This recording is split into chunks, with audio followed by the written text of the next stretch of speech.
Merci de regarder la télévision en ce jour de célébration de la fête de l'Ascension. Bienvenue donc encore à vous tous qui nous regardez à travers le monde. Le Zénith sur Equinox, l'édition de ce 25 mai.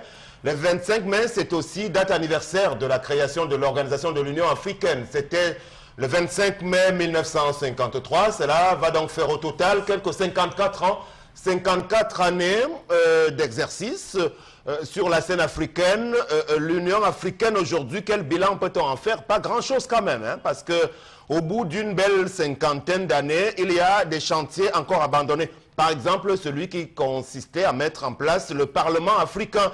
Une belle idée de Thabo Mbeki, ancien président, mais aujourd'hui on voit que la plupart des chefs d'État potentats à la tête de leurs États sur le continent n'ont pas souhaité voir ce Parlement commencer à légiférer. Parce que, par exemple, si on disait à l'un d'entre eux que le Parlement a voté une loi pour la limitation des mandats présidentiels, vous comprenez pourquoi?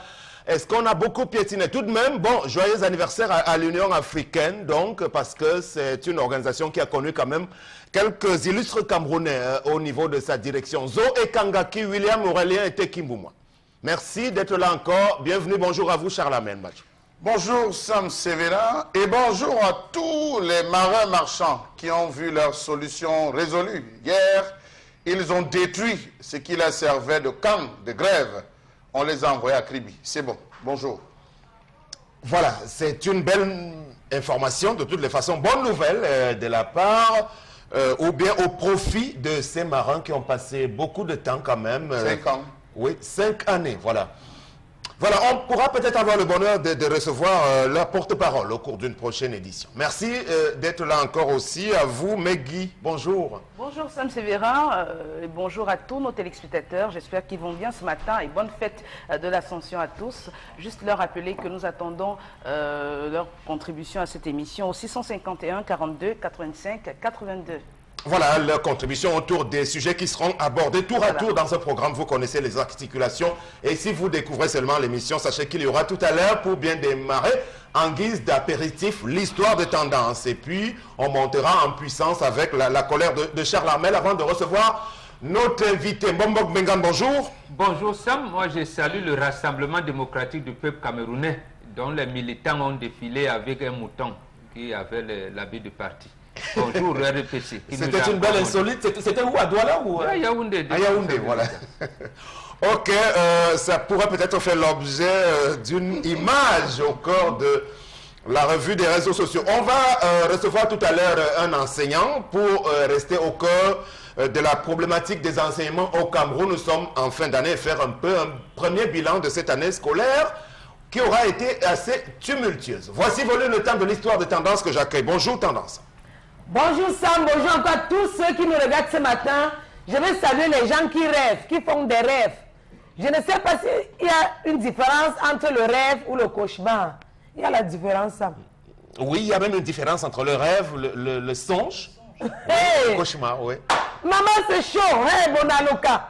Tu connais Bonaloka, Chalamel? Oui, oui, Bonaloka. Quand tu arrives à Bonaloka, au Carrefour, j'ai raté ma vie. Oh, Carrefour Nelson Mandela, non? Tu vis un peu à gauche, après tu traverses sur Mao Club à Chouka. Tu arrives à Bonaloka. Une femme qui a fait un rêve là-bas. Elle dit que, une femme mariée, non? Qui a fait un rêve là-bas. Elle a dit à son mari que bébé, où je suis là, le mariage va finir parce que mon père m'a dit dans les rêves que tu veux me tuer, que tu veux ma mort et que le mariage, ce n'est pas bien, que tu dois libérer avant midi. Donc, qu'elle doit libérer son foyer aujourd'hui avant midi. Elle a un enfant. Qu'est-ce qu'il lui a dit, Tana? Son père lui a dit dans les rêves. Dans les rêves. Oui, qu'elle a rêvé. Elle a vu comment... Et son père ne vit même plus. Oui, qu'elle a rêvé. Elle a vu son père atterrir dans ses rêves. Et que son père lui a dit que son foyer, ce n'est pas un bon foyer, qu'il faut qu'elle libère.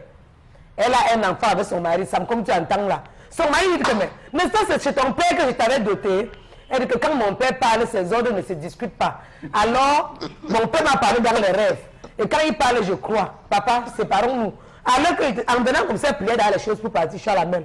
Hein, Tendance? Ma chérie, la vie est facile, non? Quand vous avez dans un mot chaud, vous dites que mon père m'a dit dans les rêves, que mon père m'avait dit que, mon père avait dit que. Écoute-moi très bien. Ce n'est pas ton père qui t'a dit dans les rêves. Tu vas aller vivre où? Parce que ton père doit au village. Depuis qu'il est mort. Tu as la maison, son père doit au village. Tu vas prendre quelle direction? Tu vas aller chez ta tante. Quand tu veux pas d'un homme, c'est pas toi de ton homme facilement. Ne viens pas dire que mon père m'a dit dans les rêves que tu veux ma mort et que mon foyer n'est pas bien. Mais les femmes nous font rigoler, hein, Charles. Que mon père a dit. Donc, elle croit.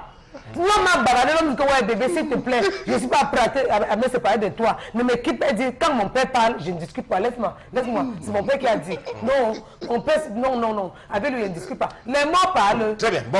Bonne question, tendance. Est-ce que les morts parlent de l'influence des personnes décédées dans nos vies?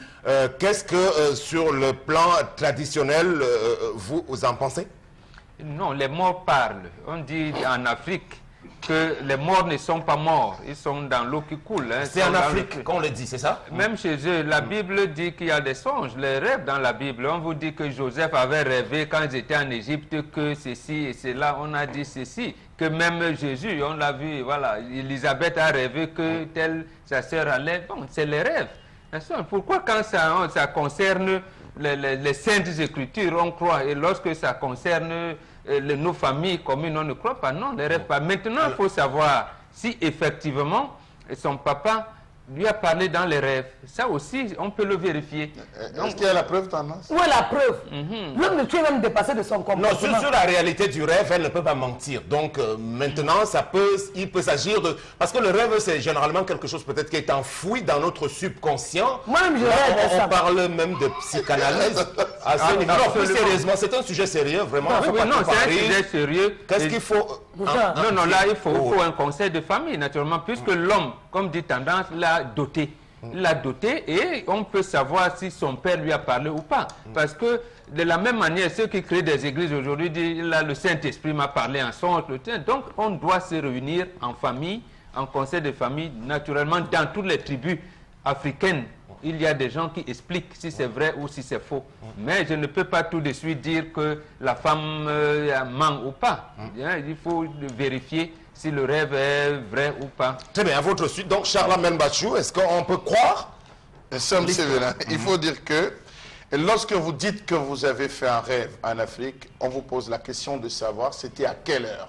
Parce qu'il y a une heure pour les rêves et il y a une heure pour les songes. Lorsque vous vous êtes couché à 22 heures, entre 22 heures et minuit, précisément, Sam Sévérin, tout ce qui est considéré comme ce qu'on appelle rêve n'est pas plus au sérieux. Les véritables rêves, ou si vous voulez, ce qu'on appelle les rêves prémonitoires, arrivent généralement entre 1 heure et 5 heures, dans la phase de 1 heure, 5 heures, parce que là, c'est le sommeil profond, là, c'est le sommeil plus intense.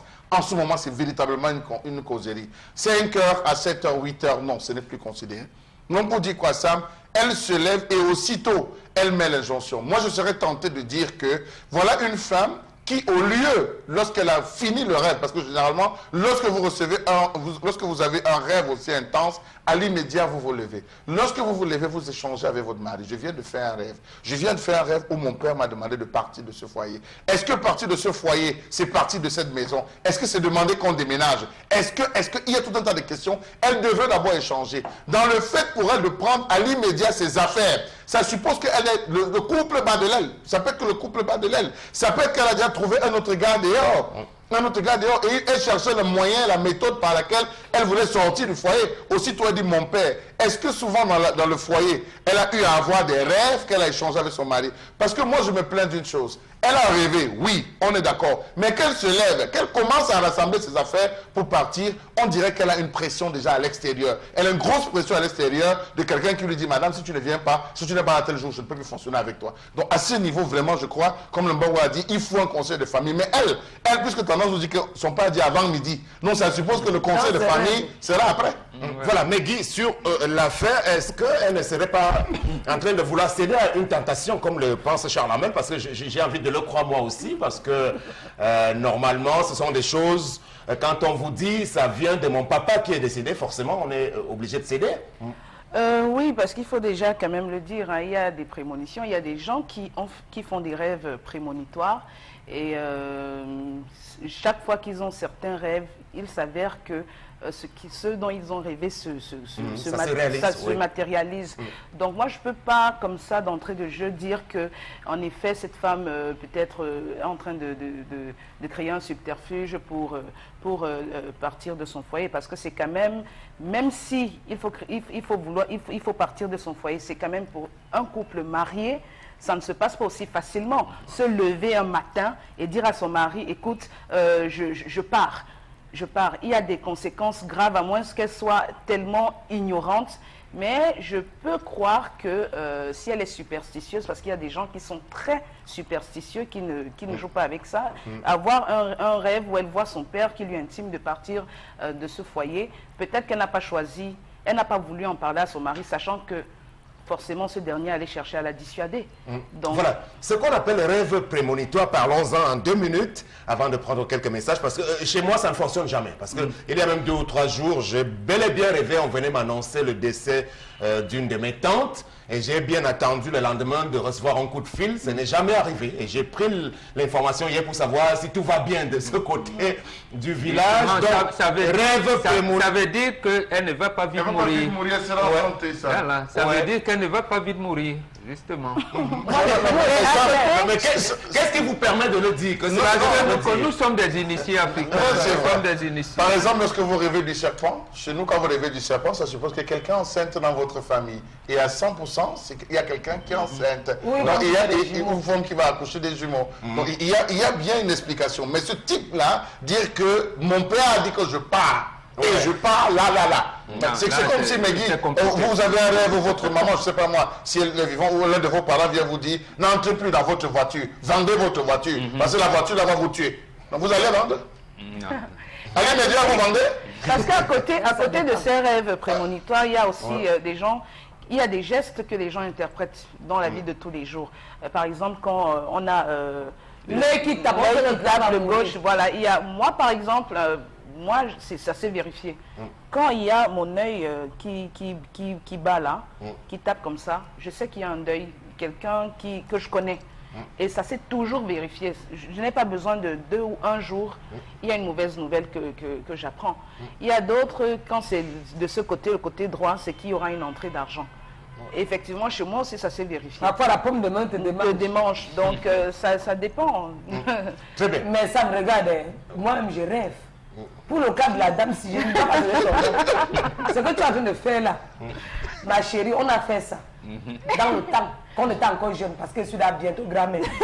Tu ne vas pas te lever, tu veux traumatiser l'homme de tu dis que mon père dit là, avant midi. Midi, c'est dans quelques secondes.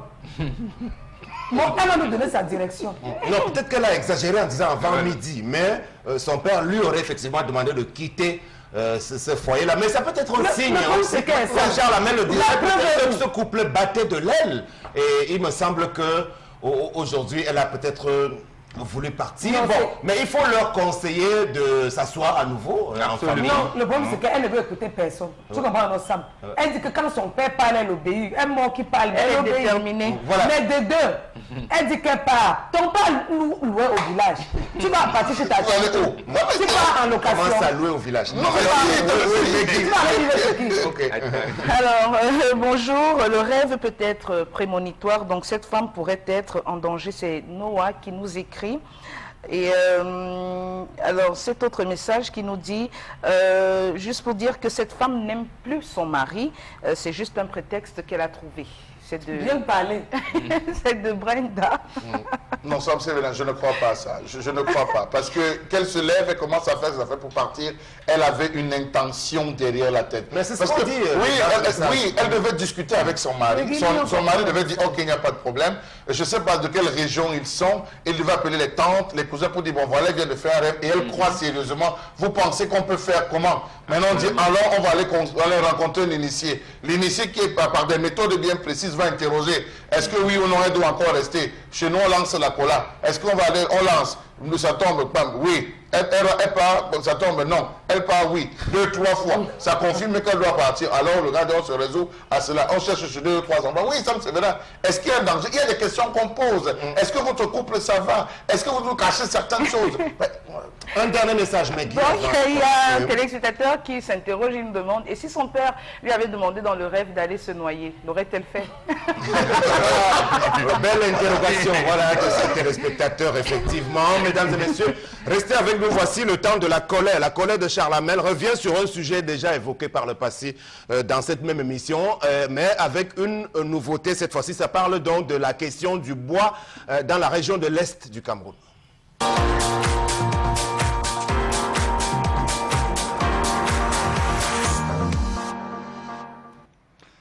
Je m'interroge ce jour sur la question du bois camerounais. Greenpeace ne cesse de tirer la sonnette d'alarme. Greenpeace ne cesse de parler. Mais apparemment, nous sommes sourds, muets et aveugles. Qu'est-ce qui ne va pas avec le bois camerounais? Qu'est-ce qui ne va pas avec la zone de l'Est, aujourd'hui devenue zone rouge par les grands organismes internationaux? Où va le bois camerounais? Pourquoi est-ce qu'on consomme ce qu'on ne produit pas? Et pourquoi est-ce qu'on produit ce qu'on ne consomme pas? Pourquoi est-ce que les populations de la forêt ne profitent pas de l'exploitation de ce bois? Pourquoi est-ce que les sociétés forestières ne respectent plus depuis des années, depuis plus de 20 ans, leur cahier de charges? Et ça ne dit rien à personne. Entre les incessants ou le bal incessant des camions grumiers remplis de billes de bois sur l'axe lourd Yaoundé-Douala et l'inondation du marché camerounais des meubles au standing venus d'Europe, il apparaît clairement que les circuits de coupe de bois au Cameroun disposent de nombreuses ramifications, pas toujours légales. Il est un fait, chaque année l'État perd des milliards de francs CFA à cause de la commercialisation illégale de son bois. 75% du bois camerounais se vend illégalement, contre 25%. Le Cameroun souffre d'une déforestation sauvage, accompagnée de fraudes inestimables dans la coupe et la vente illicite de bois. Les mécanismes de mise en place d'un système de vérification de la légalité du bois des forêts communautaires se sont avérés poreux tellement la gangrène est grave. Toutes les associations et ONG militant pour la protection du bois ne cessent de faire des rapports, d'écrire, de rencontrer le ministre de l'Environnement, de rencontrer le ministre des Mines. Mais que font-ils? Suivez mon regard. L'exploitation forestière camerounaise est contrôlée presque entièrement par des sociétés européennes, libanaises et asiatiques. La corruption gangrène tous les efforts qui peuvent être menés. Le poids financier de ces entreprises, les liaisons douteuses avec les généraux d'armée, les maires des communes, les chefs traditionnels et politiques sont un frein à la bonne gouvernance et donc à l'exploitation forestière durable. Les administrations forestières camerounaises sont déficientes, les agents peu nombreux, mal formés, sous-payés, sous-tenus, il faut le dire, trop souvent éloignés même du terrain. La carrière forestière, difficile et peu attractive, n'attire pas les jeunes diplômés. On a dit, on a écrit, on s'est plaint. Aujourd'hui, on demande à ce que la zone de l'Est soit une zone rouge, qu'on arrête définitivement de couper à l'Est.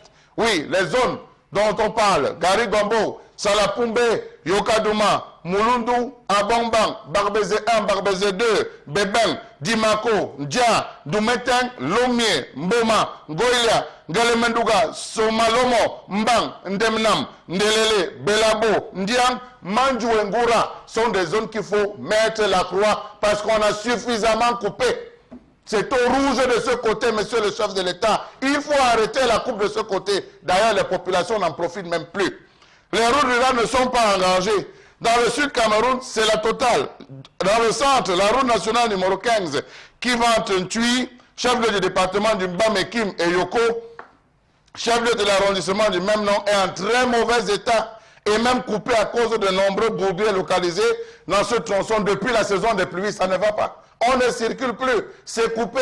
Et ces agents et ces sociétés n'arrangent pas les routes, les axes routiers. Pas d'école, pas d'école, pas de dispensaire, pas d'eau potable. Les paysans sont encore plus pauvres que jamais. Monsieur le chef de l'État, arrêtez le massacre. Voilà, je vous redonne la parole tout de suite, Charles Hamel, à vous-même, déjà pour nous dire, c'est Greenpeace qui demande de cesser de couper. Qu'il faut absolument cesser de couper dans les zones, red zone. Red zone, ok, ça veut dire qu'on en a suffisamment fait et aujourd'hui, il faut stopper la Parce qu'il saignée. ne plante plus, Sam Sévérin, il ne plante pas depuis plus de 20 ans. Oui. Il ne replante pas.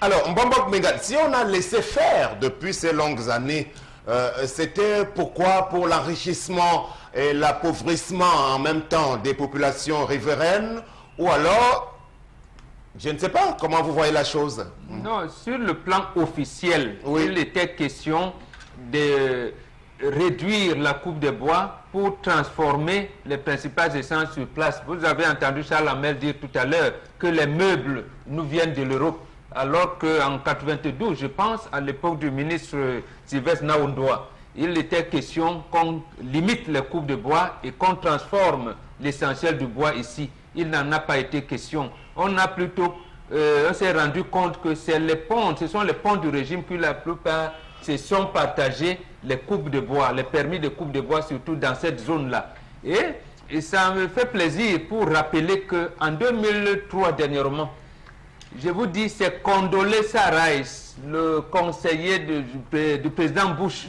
Junior aux affaires, à la sécurité, qui interpellait le chef de l'État lorsqu'il est en visite là-bas en lui disant « Nous, l'Est est complètement dévasté. » Voilà les propos de Condoleezza Rice. L'Est est complètement dévasté.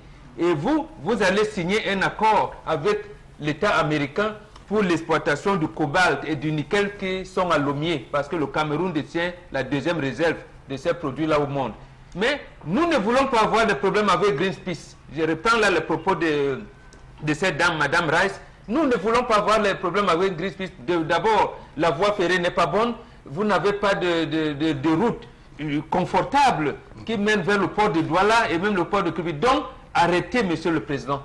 Nous, 2003. Oui, 2003. Nous sommes en 2017. Nous sommes en 2003 là. Ça, c'est même la dernière interpellation parce que Greenpeace venait d'apporter un rapport lorsqu'il a compris que la société Jovic SA voulait, qui était une société américaine, allait entrer dans l'exploitation de matériel là. Et on sait donc, le président Biya interroge ses conseillers, c'était René Onapé à son âme, parce que là il faut donner les repères, qui lui dit cette forêt là, l'Est est complètement délabrée.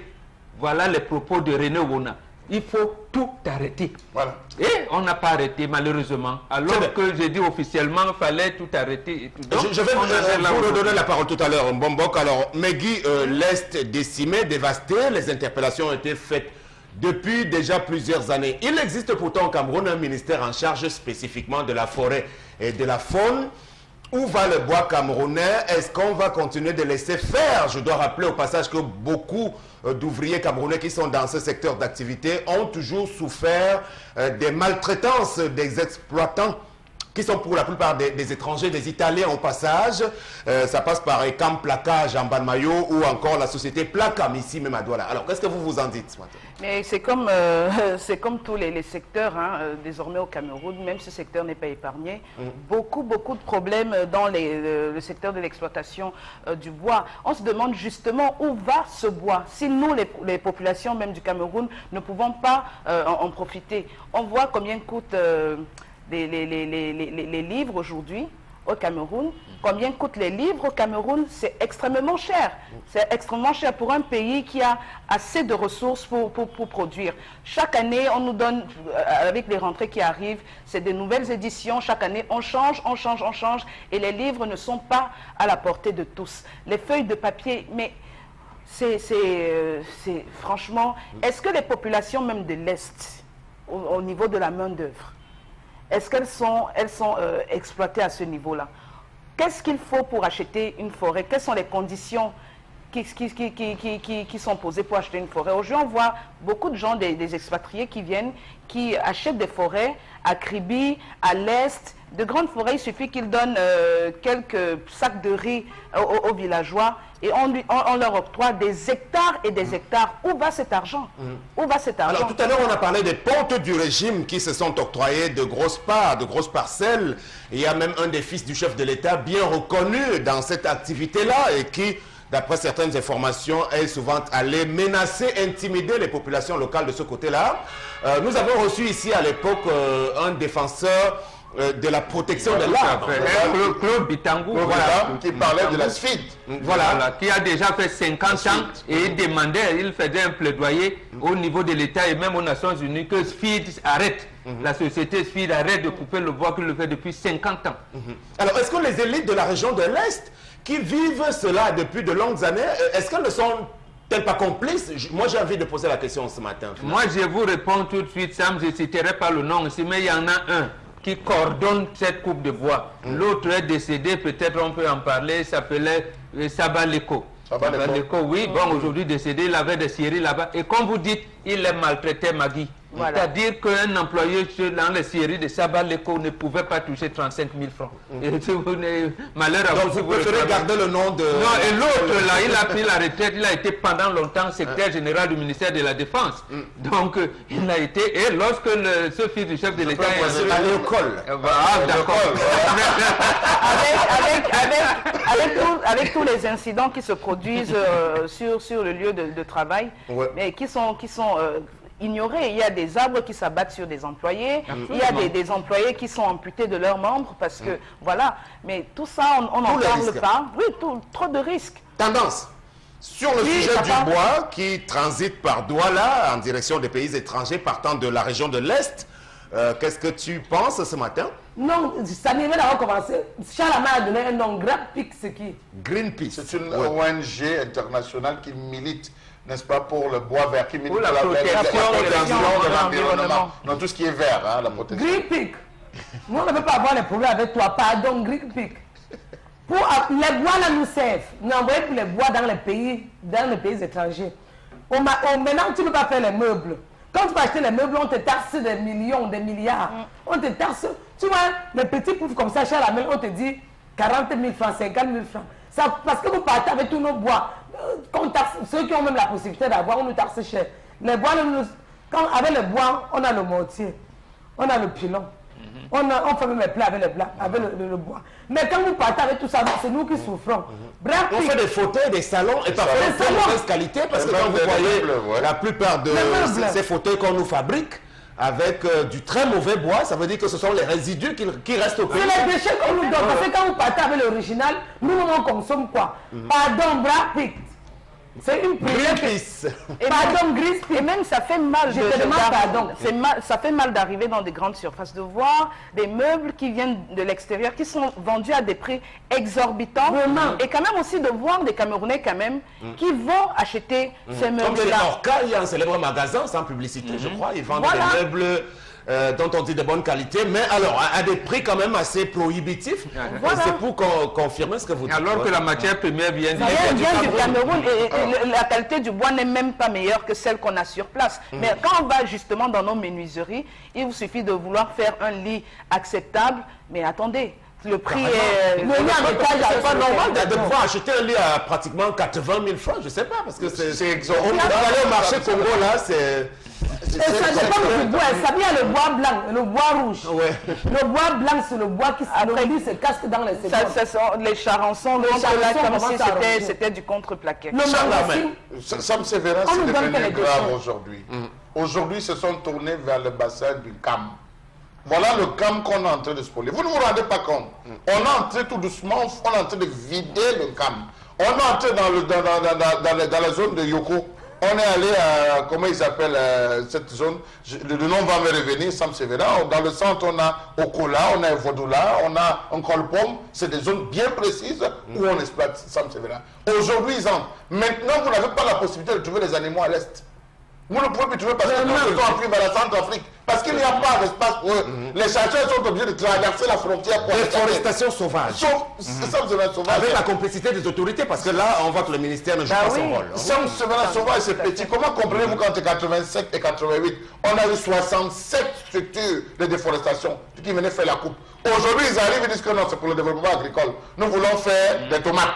Nous voulons faire, donnez-nous les hectares, on veut faire les tomates. Mais c'est eux qui choisissent l'espace en disant que ici nous allons faire, alors que dans cet espace, il y a des bois, les bois de grande qualité, de bonne qualité qui sont là. Ils finissent de faire l'abattage À la vente, ils font 2 ou 3 petits hectares de tomates. Après, ils disparaissent en disant qu'ils veulent étendre parce qu'ils se sont trompés au niveau du terrain. Ce sont les techniques qu'ils utilisent pour enlever le bois camerounais qui sort tous les jours. Pourquoi est-ce qu'on ne parle pas se mobiliser, Sam, pour arrêter cette histoire au niveau du port? Que ça ne soit pas parce qu'on veut voir la traçabilité.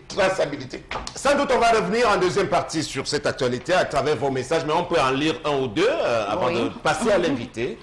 Alors, laissez-moi rire. Elle a un nouveau gars, cette femme. Elle a été dotée chez qui? Chez son père, n'est-ce pas? Pourquoi son père ne lui a pas dit de rembourser toute la dot? Elle cherchait un moyen pour divorcer. Moi, j'ai rêvé un jour que la tombe de ma mère, de ma mère me parlait. Pourtant, j'étais allée la montrer à mon petit frère. Et 2 mois plus tard, mon petit frère est décédé. Donc, à elle de voir. Toute vérité est enfouie dans chacun. C'est de la part de Maïna. Très bien. On va donc parler d'éducation à présent avec l'invité de ce jour dans le domaine de l'administration. Administration dans le secteur des enseignements secondaires au Cameroun. L'année qui est en train de s'achever aura donc connu beaucoup de tumultes, essentiellement dans la région anglophone, le sud-ouest et le nord-ouest. On est en pleine période des examens de fin d'année et cela a commencé avec les épreuves écrites du baccalauréat technique industriel qui se déroule depuis le début de cette semaine. Alors, pour en parler, nous avons M. Simplice Nyoreux qui est enseignant au lycée polyvalent de Bonabéry. C'est ici à Douala, dans le ressort du 4e arrondissement. Bienvenue, bonjour. Bonjour Sam, bonjour chers panélistes, bonjour chers téléspectateurs de la chaîne Equinox. Vous êtes en repos aujourd'hui parce que c'est un jour de fête, on peut le rappeler, la fête de l'Ascension. Ça nous donne donc l'occasion de faire un petit bilan avec vous. D'abord, les examens ont bien commencé de votre point de vue? Oui Sam, les examens ont bien commencé. Chez nous, au lycée polyvalent, nous abritons plusieurs examens officiels. Nous avons commencé lundi avec les épreuves écrites, vous l'avez dit, de baccalauréat et probatoire technique, dans toute série confondue, que nous abritons au lycée polyvalent. Très bien. Alors, autre question, hein, le panel peut prendre la parole à tout moment. Est-ce que vous avez ressenti, puisque vous êtes un lycée polyvalent, je ne sais pas s'il y a la section anglophone là-bas, est-ce que vous avez ressenti les contre-coups de ce qui s'est passé dans toute la région anglophone cette année? Non, le lycée polyvalent est un établissement purement francophone. Oui, dont nous avons des enseignements purement francophones, nous n'avons pas des enseignements anglophones. Bon, le contre-coup, seulement du plan psychologique, parce qu'en réalité, nous sommes tous des Camerounais. Lorsqu'une partie, n'est-ce pas, du pays est touchée, nous, en tant qu'éducateurs, nous sommes solidaires, n'est-ce pas? Donc pour vous, on n'aurait pas pu décréter l'année blanche, par exemple, pour constater que la partie anglophone, les enseignements ne sont pas allés jusqu'au bout. Comment appréhendez-vous un tout petit peu le forcing qu'a fait le gouvernement de tout faire pour que les examens puissent se tenir, y compris pour cette partie relevant du sous-système éducatif anglophone? Oui, Sam, de ma mémoire, le Cameroun n'a jamais connu une année blanche. Bon, les politiques y veillent, même lorsque les conditions ne sont pas réunies. Parce qu'il faut dire, n'est-ce pas, qu'en matière d'enseignement, il y a un quota horaire que les enfants doivent recevoir pour pouvoir être évalués en fin d'année aux différents examens officiels. Mais ma foi, les faits sont là. Bon, nous constatons que ces contenus-là, ces quotas horaires n'ont pas été respectés comme il se devait à cause des troubles, n'est-ce pas, qu'on a observés dans cette région-là. Bon, mais les politiques ont décidé que l'année, n'est-ce pas, doit s'achever avec les examens officiels. Nous y sommes et puis on va tirer, n'est-ce pas, les conséquences. Même si on a décidé de n'évaluer les enfants que sur les cours du premier trimestre, ça vous arrange?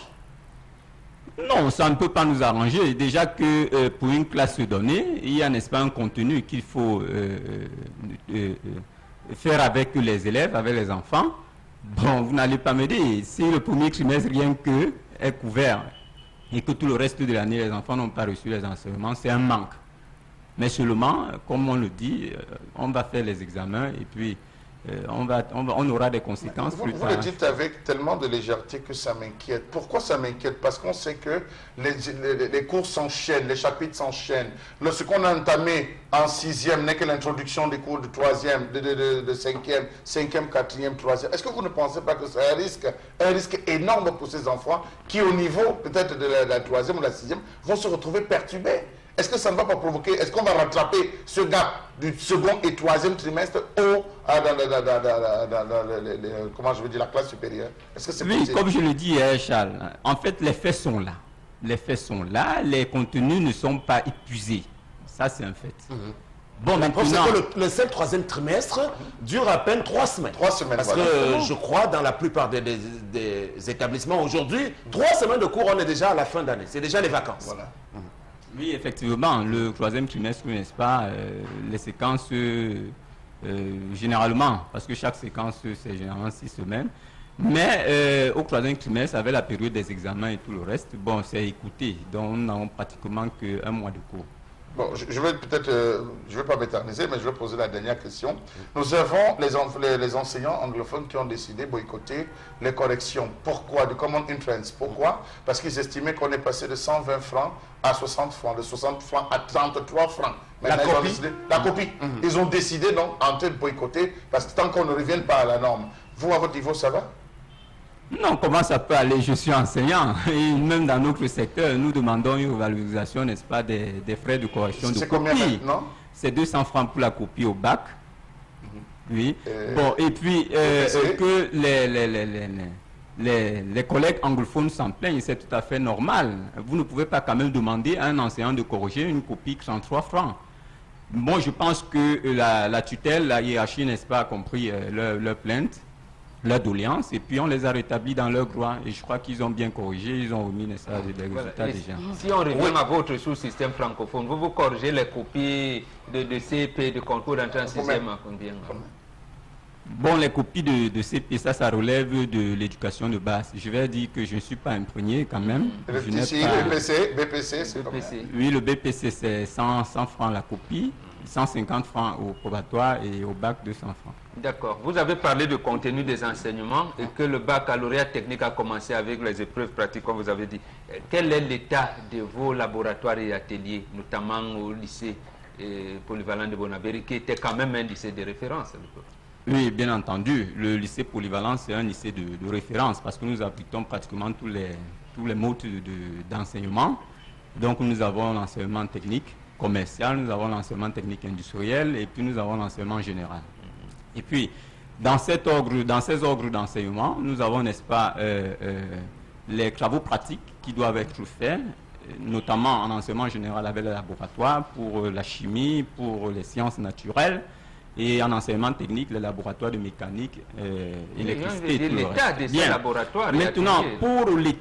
pour l'état des laboratoires, avant le début de l'année, bref, en cours d'année, le ministre a fait une visite, n'est-ce pas, chez nous, où il a fait l'état des lieux. Il a constaté que le laboratoire pratiquement de chimie... et de Au lycée physique- polyvalent. Oui, au lycée polyvalent de Bonabéry, dont le laboratoire de chimie était vétuste. Ça, il faut le dire. Mais au jour d'aujourd'hui, on a, n'est-ce pas, évacué toutes les paillasses qui étaient là, qui étaient déjà vieux, donc pour rééquiper. Donc, il y a déjà le matériel de chimie qui est déjà acquis. Donc, progressivement, on nous fournit, n'est-ce pas, du matériel. On rééquipe le laboratoire. On a refait les portes. Donc, ça promet, n'est-ce pas, de jours meilleurs Très bien. pour nous. Alors, Megui, tendance, je vous propose, parce qu'on a une bonne vingtaine de minutes avec notre invité, qu'on aille au cœur des sujets qui se rapportent au sous-système ou alors au système éducatif dans son ensemble. Donc, on va évoquer tour à tour la tragédie des enseignants à travers la grève, le mouvement qu'on a observé de la part du collectif des enseignants indignés quand ils sortent des écoles, la discrimination. On parlera encore d'un autre aspect qui relève de l'amélioration des contenus, comme on a dit, et tous les problèmes que vous espérez voir solutionnés dans le cadre d'un forum de l'éducation qui doit pouvoir se tenir. Donc, Megui, vous avez la parole sur n'importe quel angle.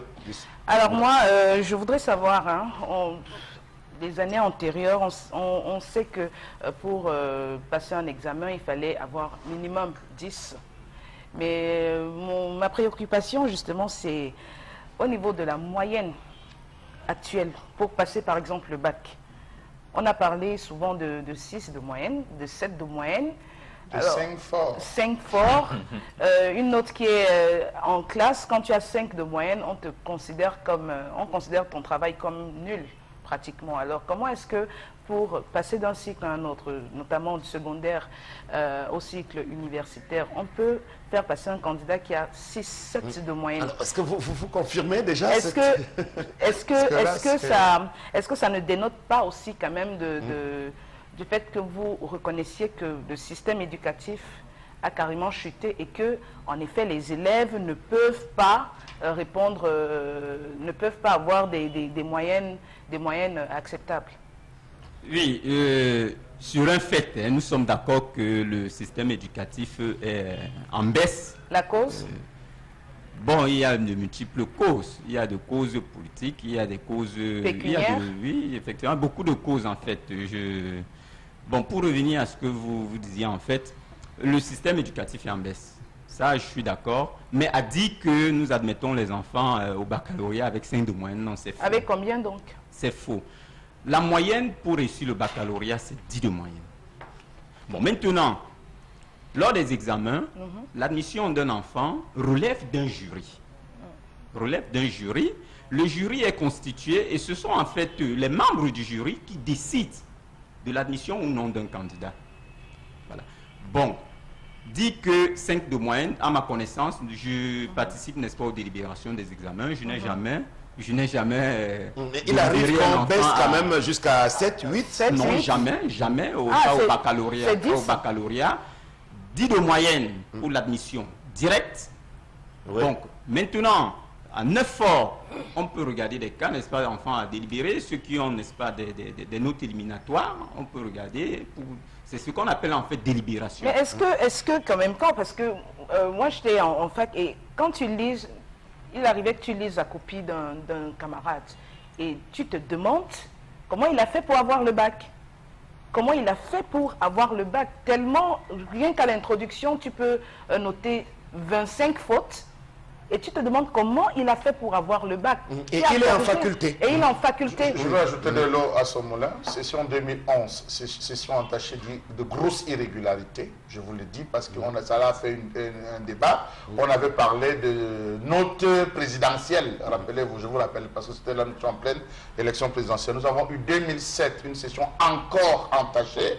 Parce qu'il y avait de problèmes. On parlait cette fois-là de 6. Les gens qui étaient passés, qui avaient eu le baccalauréat avec 6. La dernière session, c'est la session de 2013, si je me souviens, où il y a eu encore au niveau du baccalauréat. C'est vrai que notre invité n'est pas forcément la personne la mieux placée pour répondre, parce que l'office du bac, ou bien tous ceux qui organisent cela, pourraient mieux répondre. Alors, sur cette déliquescence du niveau, qu'est-ce que vous en dites juste en un mot? Parce que, est-ce qu'il y a une volonté de l'État de faire en sorte qu'il y ait de plus en plus de résultats positifs, finalement? Oui, Sam, en fait, pour les résultats, il y a plusieurs paramètres qui entrent en jeu. Parce que vous parlez de l'État, au niveau des élèves eux-mêmes, c'est d'abord ils sont d'abord les premiers responsables. L'examen individuel, on le dit très souvent. Ça veut dire que lorsqu'un enfant doit préparer un examen, il doit se donner tous les moyens, il doit se mettre dans les conditions, n'est-ce pas, pour avoir son examen. Bon, maintenant, au niveau de l'accompagnement de l'État, je crois que nous avons les établissements scolaires, les enseignants sont là, les enseignants dispensent les cours. Je pense que l'État fait déjà sa part dans cette mission-là, c'est qui est une mission régalienne de l'État. Les enseignants également font leur part. Mais je vais vous dire qu'au niveau des enseignants, des enfants qui reçoivent ces enseignements, il y a un problème. Vraiment, il y a une décrépitude morale, il y a les enfants ne veulent plus travailler, ils veulent tout obtenir sans travail. Et récemment, nous étions en train de surveiller, n'est-ce pas, les examens au baccalauréat et probatoire technique. Mais moi, je vais vous dire, quand on est en salle de surveillance, on doit être très vigilant parce qu'on a l'impression que les enfants viennent, n'est-ce pas, aux examens sans préparation. Sans préparation, mais ils veulent à tout prix, par tous les moyens tricher, par tous les moyens réussir. Donc, nous menons une très grande vigilance à ce niveau.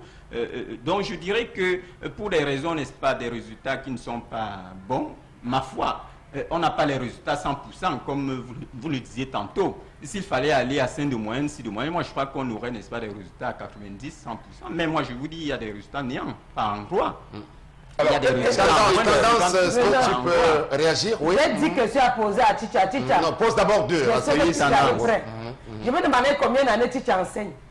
Je suis dans l'enseignement depuis 2003, donc ça fait pratiquement 14 ans que j'enseigne. Deuxième question. On dit souvent que les élèves draguent les professeurs. Est-ce que les élèves t'ont à draguer? Je ne dirais pas non. Ça, il faut l'avouer. Il y a des enfants, il y a des élèves, n'est-ce pas, qui ont cette tendance-là. Et peut-être l'inverse aussi est possible. Non, non, pas de mon côté, ça je vous l'assure. Parce que nous avons en fait, nous enseignants, nous sommes garants d'une certaine autorité morale. Donc, nous devons être des exemples de la société. Parce que si nous allons vers les élèves pour jouer et tout le reste, je ne dis pas que ça arrive. Il y a des enseignants qui ont pris leur épouse, n'est-ce pas, parmi les élèves qu'ils ont enseigné. Mais là, c'est une action louable, c'est une action sérieuse. Mais qui t'a dit qu'on doit détourner l'attention, n'est-ce pas, des élèves, jouant sur notre statut d'enseignant, là, c'est faux. Et je pense que lorsque un enseignant est pris en flagrant, il est sévèrement sanctionné. Ça, il faut le dire. Nous sommes dans une société où tout va de travers. Donc, je ne dis pas qu'il y a des enseignants qui le font, mais si c'est connu, n'est-ce pas, du public, ou bien si c'est connu de la hiérarchie, je pense que la hiérarchie prendra... Tendance, deuxième question. Donc, voilà, il n'a pas tout répondu. Je veux savoir si une élève a fait la cour à Chicha jusqu'à dire qu'elle t'invite le soir. Qu'on se voit à quelle heure? C'est ce que je veux savoir. Bon, faire la cour, moi je dois dire que particulièrement moi, je suis très intransigeant, je suis très sérieux dans ce que je fais, au point où il est difficile, n'est-ce pas, pour une élève de m'aborder, ça je vais le dire. Mais toutefois, il y a des enfants qui peuvent manifester une envie, je veux dire, qui peuvent taquiner. Mais je suis un éducateur, je vois venir et puis je sais comment contrôler tout ça. Et ça, on dit que les élèves, là, ils ont souvent les manières. Quand tu arrives, là, elles font comme ça. Elles commencent à se toucher. Quand le professeur pose même la question, non, elles n'arrivent même pas à répondre. Elles font seulement comme ça. Elles font les plans pour montrer leur beauté. On dit que c'est comme ça qu'elles font pour qu'on les drague. Voilà, mais en qualité d'éducateur, le bon enseignant ne doit pas céder à ce type de tentation, et c'est peut-être le lieu d'adresser un message à ces élèves qui peuvent nous regarder, puisque c'est un jour férié, qu'elles sachent, ces filles, avoir des attitudes dignes, parce qu'il faut travailler, parce qu'il indiquait tout à l'heure que très souvent la plupart des enfants de nos jours ne veulent pas travailler, c'est pour ça qu'il y a... Elles veulent avoir les notes sexuellement transmissibles, on ne vous donne pas les notes là. Quand vous partez à l'école, nous on se bat pour vous avoir à l'école, c'est pour nous amener les résultats. Parce qu'à la maison, nous, on ne peut pas vous manger. L'argent de beignets, on donne. Vous croyez qu'on attend encore quoi de vous? Très bien. Les résultats. Mais Guy, oui, Charles Amel, oui, allez-y. Alors, j'avais une préoccupation qui revient tout le temps et qui est peut-être cause des échecs scolaires. La question des programmes. Les enseignants n'achèvent jamais les programmes. Nous avons vu des enfants dans le système, dans le système technique, dans la filière technique, qui se plaignent de n'avoir jamais fait de pratique et de ne découvrir la pratique que pendant les examens. Qu'est-ce que vous expliquez? Qu'est-ce que vous dites? Non, Charles Ahmed, je m'inscris en faux. Quand vous dites qu'on ne termine jamais les programmes, et là je m'inscris en faux. Moi, je suis enseignant de mathématiques au lycée polyvalent de Bonabéry. Donc, dans toutes mes classes, j'ai tenu une première F4 BE. On a achevé les programmes avec le dernier chapitre sur les transformations du plan. Donc, c'est achevé là-bas. Je tenais également une première GT où j'ai achevé les programmes. Donc, dans la majorité, n'est-ce pas, des cas. Dans le lycée polyvalent, c'est un cas exceptionnel. Parce que tous les élèves se plaignent. On se plaint chaque année. Nous n'avons pas fini le programme. On nous a interrogés à nos examens sur quelque chose qu'on n'a pas vu à l'école. Est-ce que vous voulez dire que ces enfants ont la mauvaise foi? Vous l'avez reconnu. Non, Charles Ahmed, je ne peux pas dire que partout ailleurs, on a terminé le programme. Là, je ne peux pas le dire. Par endroit, il peut arriver, n'est-ce pas, que dans la progression, n'est-ce pas, d'un enseignant, qui est peut-être un cas de maladie, il y a des dames qui peuvent être enceintes, avoir un congé de maternité, et que le relais ne soit pas fait à temps. Bon, on ne va pas arrêter le temps lorsqu'on arrive à la fin d'année et que les programmes ne sont pas achevés. Bon, malheureusement, ces enfants se retrouvent, n'est-ce pas, sans programme achevé. Très bien, on évolue, on est bientôt à la fin, oui? Oui, vraiment, je profite de la présence de cet enseignant sur notre plateau pour parler de quelque chose de très important à mon sens.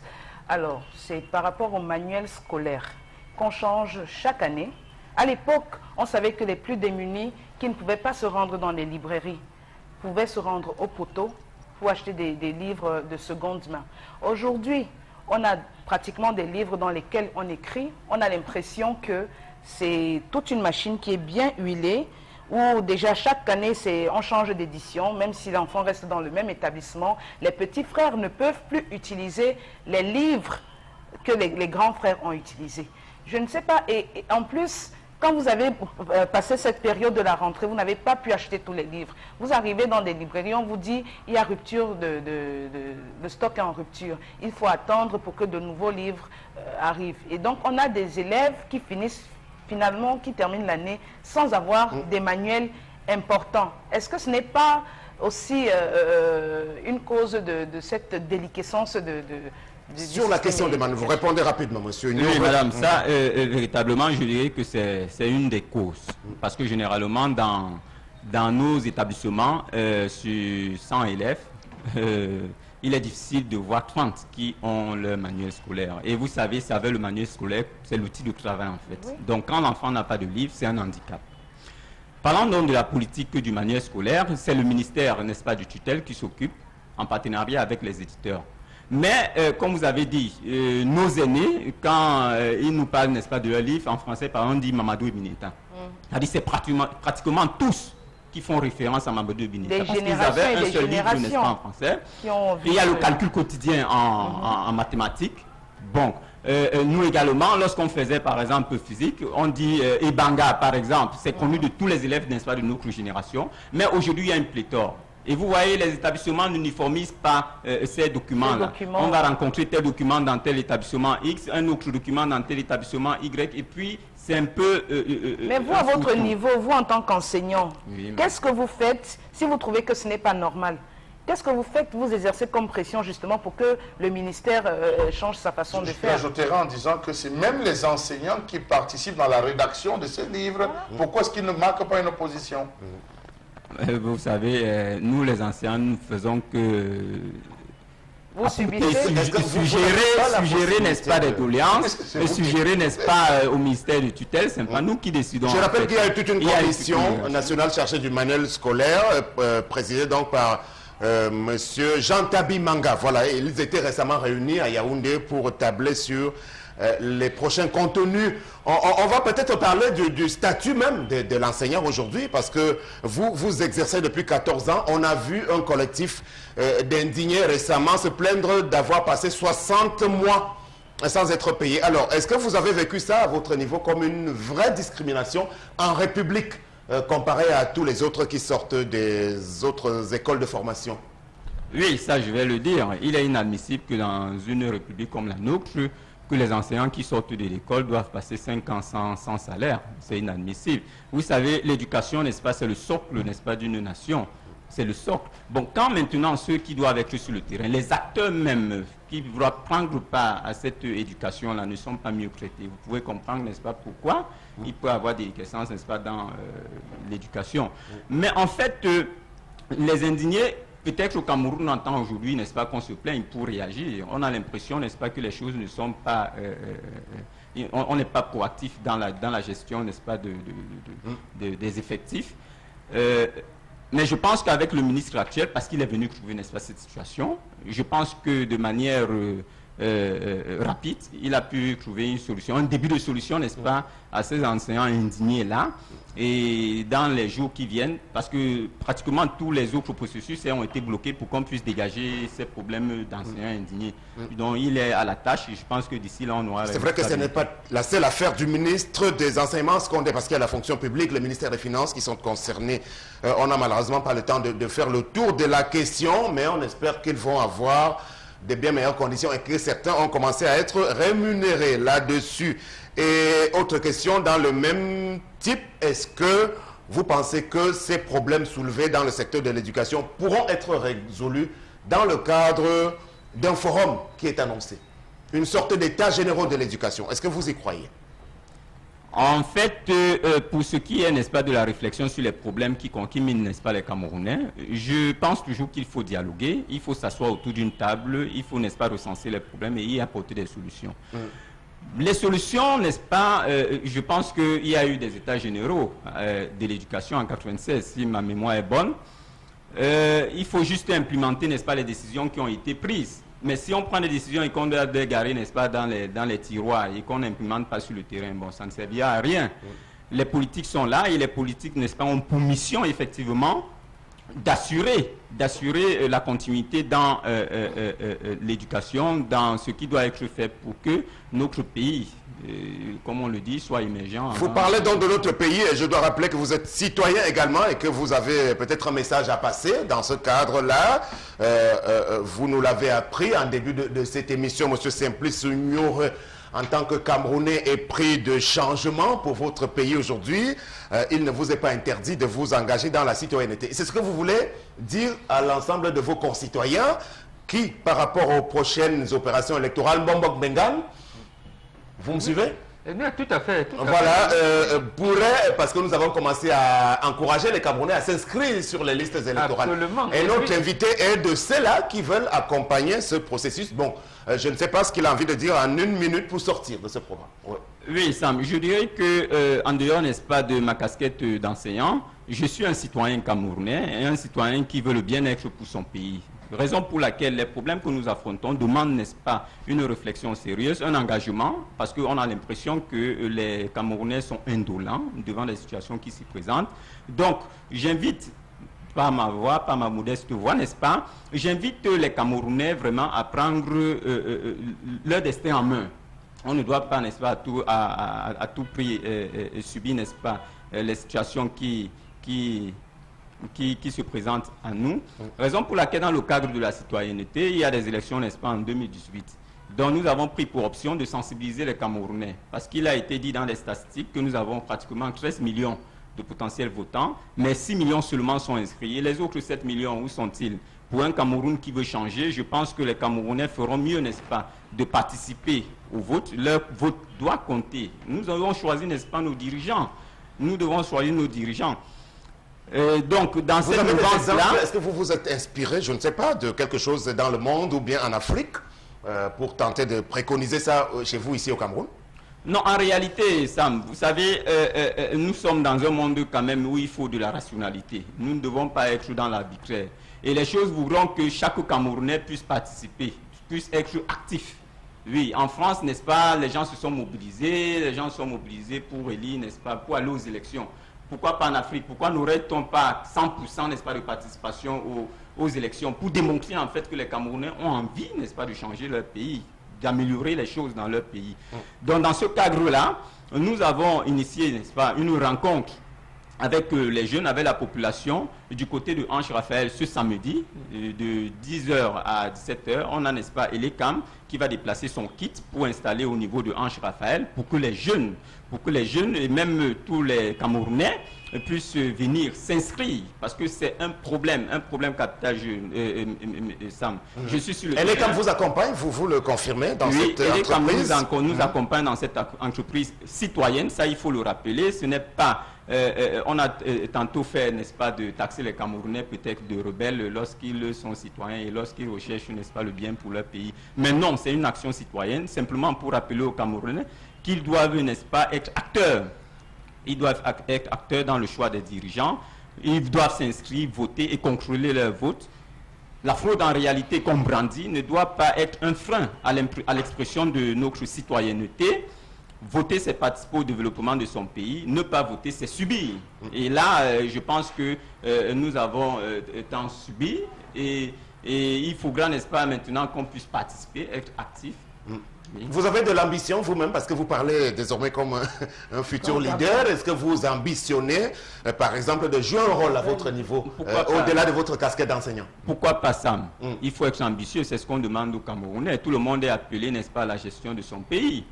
Bon, ceux qui sont là aujourd'hui, ils vont laisser le relais. Il faut bien des gens, n'est-ce pas, pour pouvoir prendre, n'est-ce pas, le relais et continuer. Donc, moi, je suis un enseignant, j'ai la tête bien faite, je peux être ambitieux, je suis ambitieux. Vous ne craignez pas, j'espère, pour votre carrière, parce que dans ce cadre-là, on peut être inquiet pour vous. Bon, mais c'est de la citoyenneté, en réalité. Donc, c'est ce que vous avez dit. Merci beaucoup. Monsieur Simplice Ignoreux, vous avez accepté, en ce jour d'ascension, de répondre à notre invitation favorablement. Plutôt, on a été assez édifié sur les questions qui se posent dans le secteur de l'éducation. Aujourd'hui, au Cameroun, dans le courant de la période des examens de fin d'année scolaire. Voici venu le temps de la pause musicale.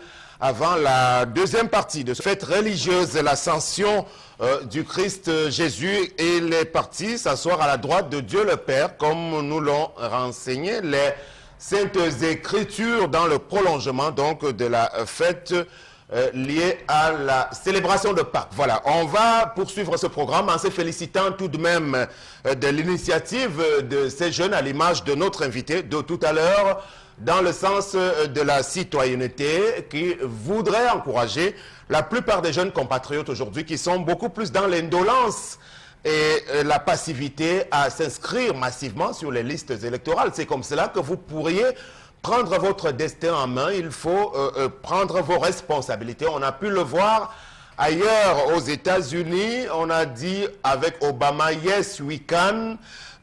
En France également, avec Emmanuel Macron, ça peut être rendu possible. Alors, ne vous en faites pas, malgré les deux principales choses qui nous ont très souvent empêchés au Cameroun d'aller voter. Désormais, on dit que tout est verrouillé, c'est définitivement compliqué.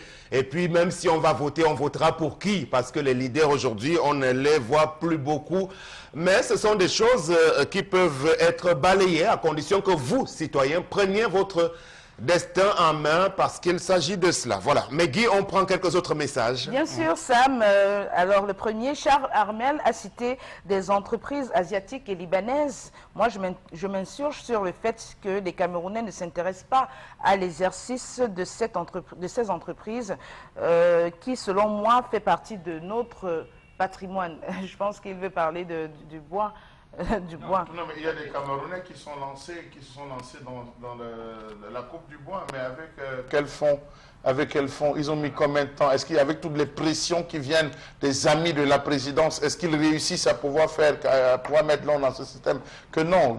Il y a des Camerounais qui ont tenté, on peut les citer, qui ont tenté de le faire, mais qui ont été oppressés sérieusement. C'est réservé aux grandes pommes. La preuve, vous avez un ministère des Mines qui ne passe que des mains en main des ressortissants de l'Est Cameroun. Vous avez Emmanuel Mondé qui est passé par là, Ernest Guaboubou qui est là, vous avez Charles Salé. Ce n'est que les gens d'une même région qui passent dans ce ministère. Pourquoi ce n'est que les gens qui passent? Il faut se poser aussi cette question. Bon, Megan, vous voulez réagir à ce message? Oui. On a parlé des ponts du régime qui sont dans l'exploitation, mais à un moment donné, ils sont, limités dans l'action face à une SFID.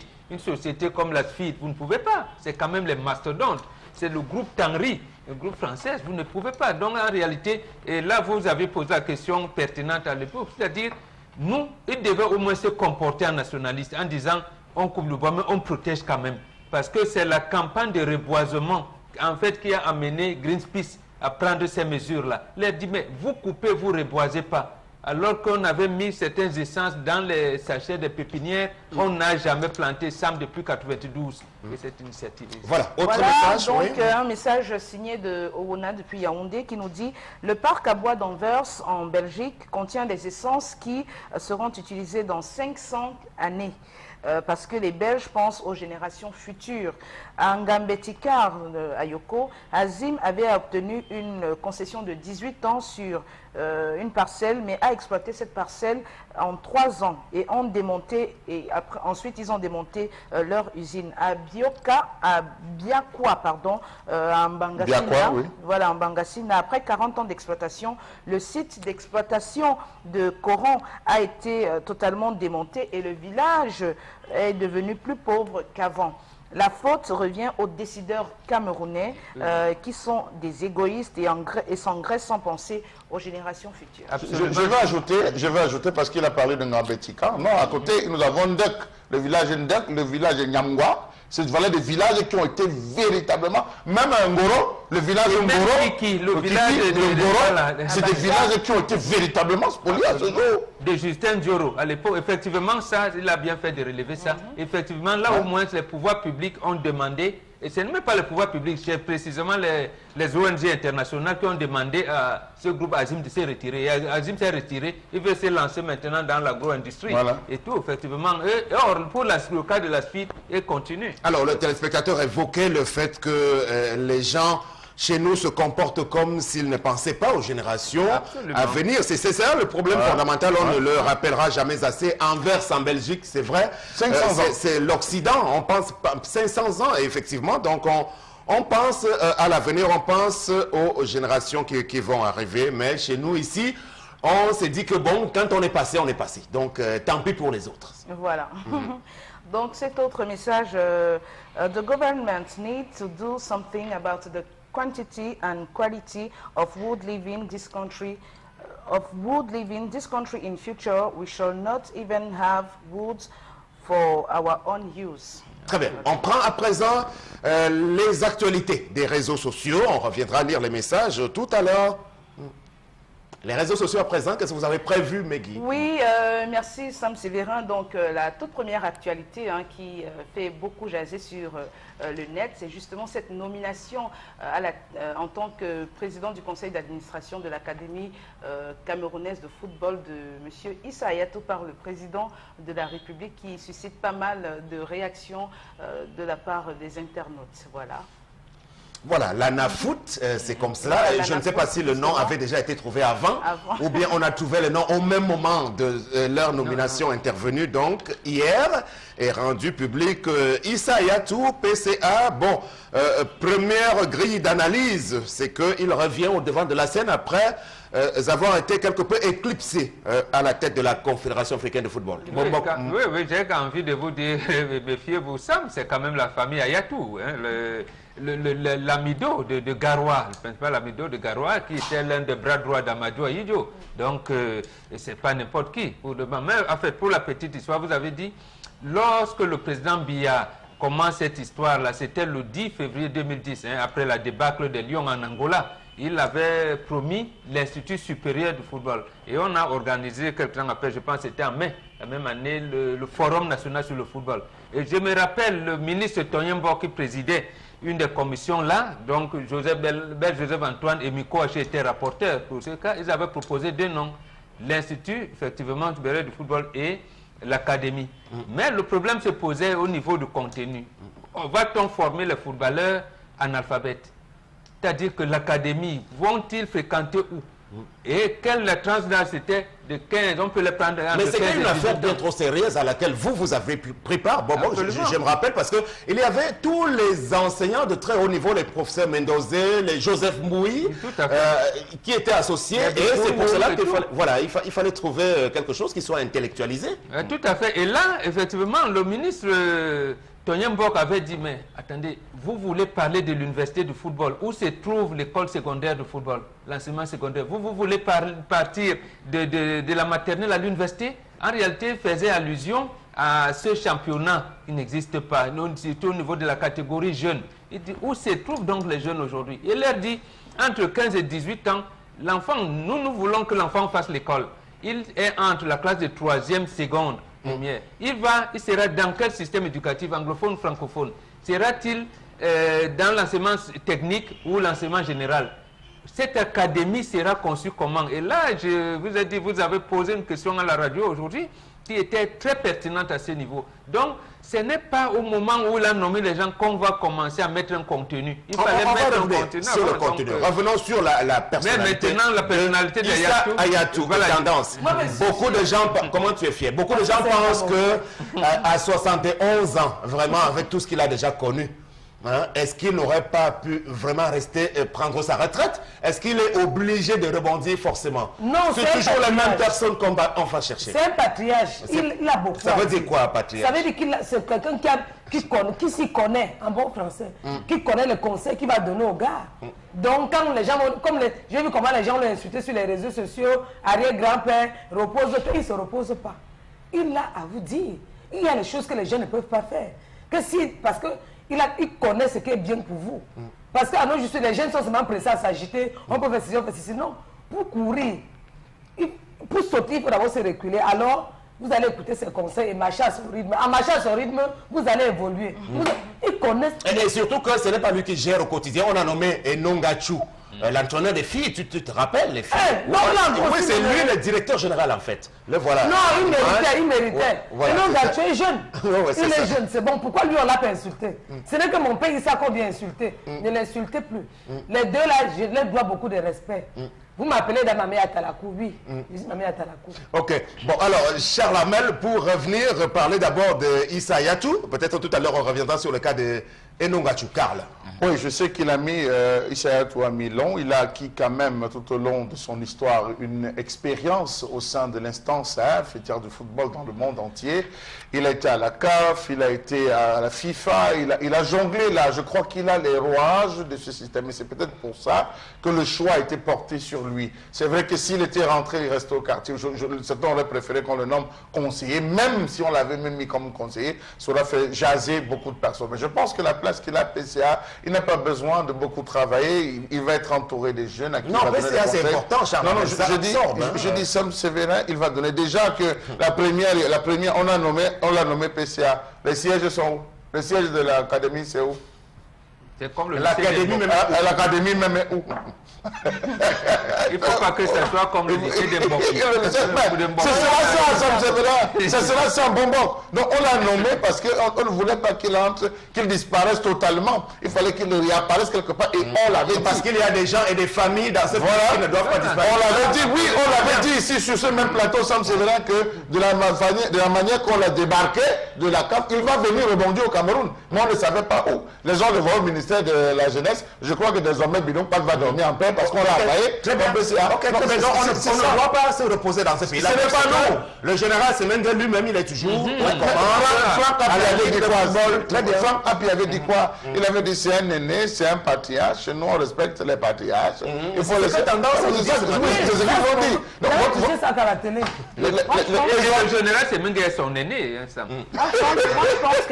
Je pense quand même qu'au-delà du fait que il soit d'un âge plus ou moins avancé, et aussi de tout ce qu'il a connu comme succès par rapport à sa carrière. Pour moi, c'est une bonne chose. C'est une bonne chose parce que Issa Yatou, de par son charisme, ce qu'il incarne, sa personnalité, je crois que il ne sera pas, il ne pourra pas subir des pressions.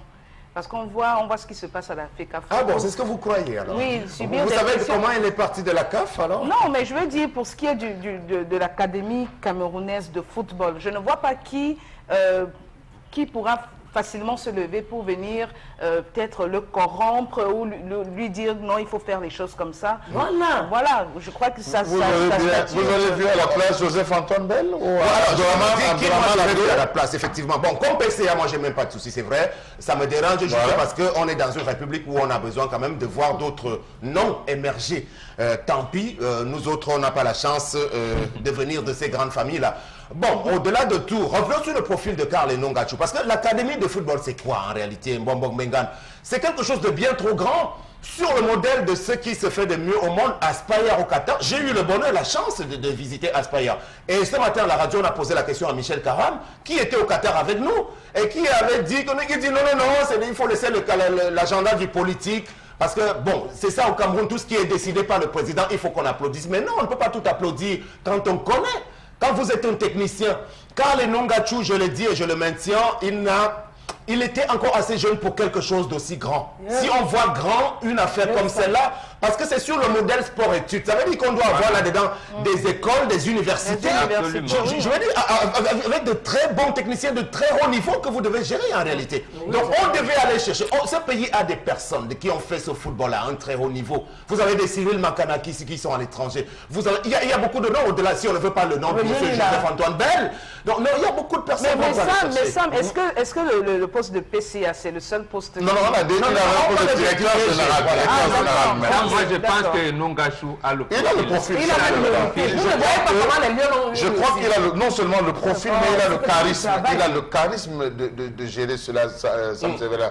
Vu son parcours, vu l'humilité dont il fait preuve, vu ce que les autres disent de lui, parce que ça aussi, il faut le penser. C'est la personne qui a été la moins éclaboussée dans l'histoire du football. C'est celui qui est toujours aller vers les autres, qui a su discuter avec les autres, qui a su recevoir les bons et les mauvais points et accepter sans vouloir toujours se passer. Je pense que ça joue à sa faveur, à ses qualités. Il est là aujourd'hui pour implémenter. Je pense qu'il a pour implémenter et il avait commis à ce moment un mémoire là-dessus, Sam Sévérin, des projets, il avait fait des projets au niveau de l'académie, surtout dans le domaine féminin. Il avait fait véritablement tout un travail, un projet qu'il avait soumis en disant si nous partons de X à Y avec pour pouvoir avoir des jeunes filles, je suis sûr que nous atteindrons à hauteur de temps, de 5 à 10 ans, nous aurons une équipe véritablement. Je pense que c'est le projet qu'il a concocté. Parce que moi je voyais la chose bien trop grande. Non, c'est trop grand, vous avez dit, si vous permettez, effectivement, et Nongachou, avant d'arriver aux filles, c'est lui qui a aidé la CDC avec l'ancien directeur, comment vous l'appelez? Djalakwan. Voilà, c'est lui qui a mis en place, accompagné de Togné, le Djalakwan Sport Academy. Donc, il s'y connaît, je pense que c'est d'ailleurs de là qu'il prend pour être nommé à la sélection nationale. Il a les stratégies. Il s'y connaît. Maintenant, vous avez dit un truc, sport-études. C'est là où, moi, ce n'est pas la personnalité de Nongachou que je mettrai en question, mais c'est la politique sportive du Cameroun autour de ça. Ne va-t-on pas former les jeunes demain et les mettre dans la rue? Vous avez parlé tout à l'heure, Coton Sport vient encore d'être battu chez lui. Donc, or, le Maghreb, ne prenons que pour ceux qui sont là, parce que si on va au Qatar, c'est un peu plus élevé quand même que nous. Mais ici au Maghreb, vous voyez, même avec ASEC d'Abidjan, ASEC Mimosa, vous voyez comment les enfants progressent. Ils se disent, mais aujourd'hui, que ce soit le tissu économique, la politique sportive, surtout dans le niveau de football, n'existe pas. Bon, peut-être... Mais oui, dans le même sens, restons donc sur le continent africain. À Dakar, il y a le célèbre centre des Diambars de Dakar. Mais c'est quand même un ancien footballeur de très haut niveau. Parce que moi, je parle de l'expérience internationale. Alors, donc, je préfère mourir avec mon idée. Il fallait une belle expérience. Il va se servir des états généraux, des conclusions et résolutions des états généraux du sport. Puisqu'on l'avait évoqué. Voilà. Pour l'Académie de Dakar, le Diambars de Dakar, il y avait quand même le nom, je crois, de Marcel Desailly, avec Adjovi Boko, un ancien grand nom du football aussi. Donc là-dessus, bon, très bien, je n'ai rien contre notre ami Karl Nongachou. Bon, non, maintenant... il a les stratégies et ça. C'est un monsieur que je respecte beaucoup. Parce qu'il a une façon de faire ses jeux. Il ne parle pas trop, mais il agit seulement. Donc il a les techniques, il n'est pas là. Donc il fait un peu comme Hugo Bruce, on ne le commande pas. Il il a sa vision. Je pense qu'il est jeune, osons avec lui, on verra. On verra. Ouais, osons. Ok, il n'y a pas de souci, comme je suis mis en minorité. Vous avez les idées, on va plutôt commencer comme ça pour arriver à ça. Non, ne vous contredis pas. Comme Megui, on a besoin de voir sortir de terre cette académie. Voilà le siège. Ça va ressembler à quoi? Dans quel quartier? On espère que ce ne sera pas comme les établissements fictifs qu'on a au Cameroun. Voilà, parce que ça doit être quelque chose qui dépasse la Kadi Sport Academy, par exemple. C'est-à-dire qu'il faut des stades, c'est tout un vaste domaine. Il faut des écoles. Donc, je crois que ce n'est pas de la blague. C'est pour ça que moi, je dis que ce n'est pas une petite affaire. Peut-être que M. Billard, en signant la décision, il ne sait même pas ce qu'il faisait. Est-ce qu'on a même déjà localisé le site même? Justement, il n'y a rien comme ça. C'est ça que j'ai posé comme question, que le siège est où? Bon, on va quand même évoluer comme le Sénat. C'est-à-dire qu'on prend un PAM du Palais de Congrès. Ils vont démarrer d'abord l'ensemble là pour ficeler, en attendant l'approbation de la présidence de la République et du ministère des Sports, pour une phase de descente sur le terrain, pour inspection des et les premiers entraînements? Non, le plus important, c'est d'abord les salaires. La FECAFOOT va nous louer ces encadrements là-bas. La FECAFOOT dans un centre d'études, quelque part, non? Là-bas, au Dja. Donc pour l'instant, ça s'apparente à une petite escroquerie quand même, sous réserve de voir la concrétisation de tout ceci. L'Académie nationale de football, ça s'appelle l'ANAFOOT, qui connaît déjà ses deux principaux dirigeants. Merci, la suite. Alors, c'est cette info qui défraie la chronique depuis déjà quelques jours sur le net. Je ne sais pas, avec le concours de la réalisation, on pourra avoir la photo de ce compatriote camerounais du côté de l'Allemagne qui aurait donc assassiné à coups de poignard sa belle-fille, la fille de son épouse, parce que cette dernière aurait décidé de le quitter à la suite des excès de violence de son mari. Elle a donc décidé de le quitter en amenant sa fille afin qu'elles aillent se mettre en sécurité. Et il a recherché son épouse et il a fini par découvrir où est-ce qu'elle se cachait avec sa fille. Et arrivé au lieu en fait, où son épouse se cachait avec sa fille. Il a trouvé la petite qui était en train de jouer accompagnée d'autres enfants. Et immédiatement, il lui a asséné 8 coups de poignard. On l'apprend. Donc, après une hospitalisation, elle a rendu la petite, je crois, Émilie, âgée de 8 ans. C'était en Allemagne. Et lui, il est où? Pour le moment, je crois qu'il est détenu du côté de... Il est détenu là-bas dans un commissariat en Allemagne. Dans un commissariat en Allemagne. Voilà, une information très triste. La chair de poule, elle a fini mon corps, Megui. Hé, maman, 8 ans. Donc, ce qu'on apprend, c'est que c'est la sœur du monsieur qui aurait joué l'entremetteuse entre sa copine et son frère. Et donc, c'est juste quelques mois après le mariage que cet incident grave survient. Et c'est les Blancs qui font souvent ça. Un Camerounais est venu faire. Vous voyez comment il salit l'image du Cameroun. Voilà. Je sais que les Blancs allaient insulter les Camerounais. Il s'est vengé sur sa femme en tuant sa fille. Donc en réalité, il choisit d'assassiner la petite parce qu'elle n'a pas de problème avec la petite, puisqu'elle n'a que 8 ans.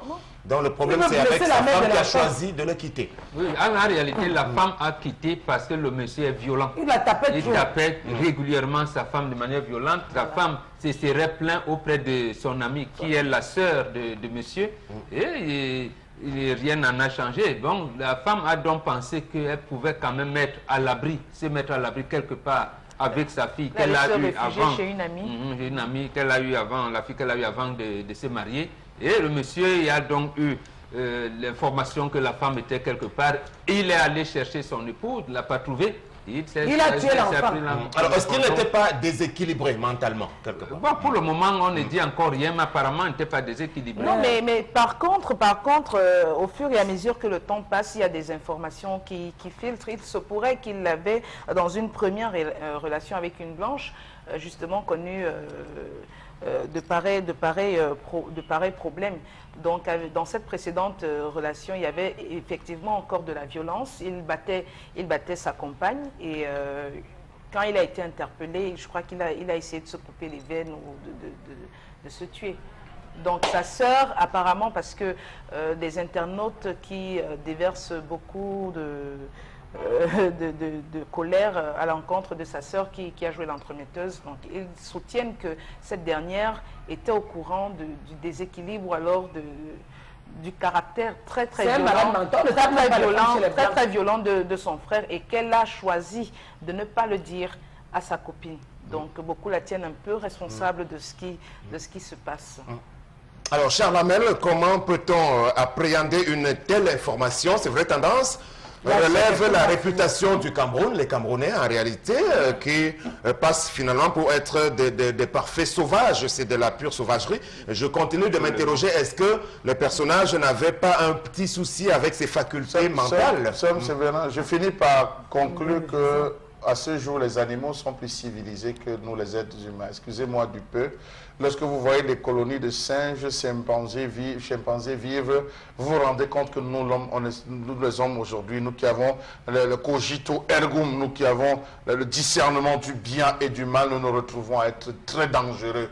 Très dangereux. Comment penser l'homme, un homme qui décide comme ça, de sang-froid d'assassiner un enfant de 8 ans, juste parce qu'il a une déception sentimentale vis-à-vis, ou peut-être parce qu'il a des écarts. Il y a des femmes qui souffrent, Sam Sévérin, des violences conjugales telles que cette femme. Pourquoi est-ce qu'elle n'est pas allée se plaindre au niveau des instances? On pouvait les récupérer si elle était allée se plaindre, on pouvait l'interpeller. Elle n'a pas voulu se plaindre. Peut-être parce que la même entremetteuse de sœur a dit non, laisse, je veux parler, je veux conseiller à mon frère. Oui, j'ai causé avec lui, il a promis de changer une fois. Oui, il a promis de changer. Non, vraiment, le tour aussi, il a dit qu'il ne sait pas ce qui lui est arrivé. C'est encore revenu, il va changer. Et finalement, voilà le pire qui est arrivé. Donc, je pense que même cette sœur devrait être interpellée. Parce que là, c'est une maman meurtrie dans sa peau. D'abord, pour avoir subi des bastonnades. Meurtrie dans son âme, parce qu'elle a aimé ce monsieur et s'est retrouvée là. Et encore doublement meurtrie, parce qu'elle vient de perdre la pupille de ses yeux, sa fille. Donc, vraiment, ça, moi, on ne sait pas. On ne sait pas ce que ça fait. Je le dis, je suis une femme, je sais pourquoi il dit ça. Une mère. Une mère, bientôt grand-mère même. Quand un homme commence à te taper le premier jour, il te console un peu, après vous dormez. Deuxième fois, il dit, bébé, ça va aller, je ne dois plus faire ça. Troisième fois, il faut battre le frère quand c'est chaud. Le jour qu'il te gifle, s'il y a moyen d'appeler la police, appelle. Le jour qu'il veut se gronder, crie que on va me tuer. Sinon, il va continuer. J'ai eu un boxeur qui a failli me tuer ça. Si je mourais, tu allais faire comment? Tu allais me connaître. J'ai dit que c'est un patron qui m'a enlevé entre les mains du boxeur. Il a dit au boxeur, je vais te faire fouetter. J'avais les bleus partout. Je parlais de mon histoire. Mais depuis que je me suis séparé du boxeur, j'ai récupéré ma beauté. Il pouvait me mourir. Il pouvait me faire mourir. On t'a agité comme ça un jour, Megui. Le gars, quand j'ai vu les étincelles, j'ai disjonctais. De tout couchant le thème comme ça, il voyait seulement le bleu. On me parlait seulement qu'appeler le boxeur. Sacré Et il m'avait même envoûté. D'après mes enquêtes, j'ai vu que le boxeur m'avait envoûté. Il pouvait me tuer comme ça. Quelle enquête? J'ai mené mes enquêtes, mais comment j'étais encore amoureuse comme ça. Après, j'ai vu que non, c'était l'envoûtement. Voilà. Et si je ne criais plus, donc, on s'est séparés dans les bonnes conditions. Et ce patron a dit que le jour que je te vois avec lui, tu auras affaire à moi. Merci. Donc, elle le voit, je criais, oh, bandit, bandit, bandit, pour qu'il me laisse. Voilà, on ne cessera donc jamais de le rappeler. Il faut bien entretenir et protéger sa femme. La violence conjugale, violence masculine, est à proscrire parce que la femme est douceur, bienveillance et bonne humeur. De toutes les façons, c'est la définition qu'il faut donner à la bonne femme. Maintenant, quand vous n'avez pas la chance de la voir, mieux vaut vous séparer au lieu de verser dans la violence.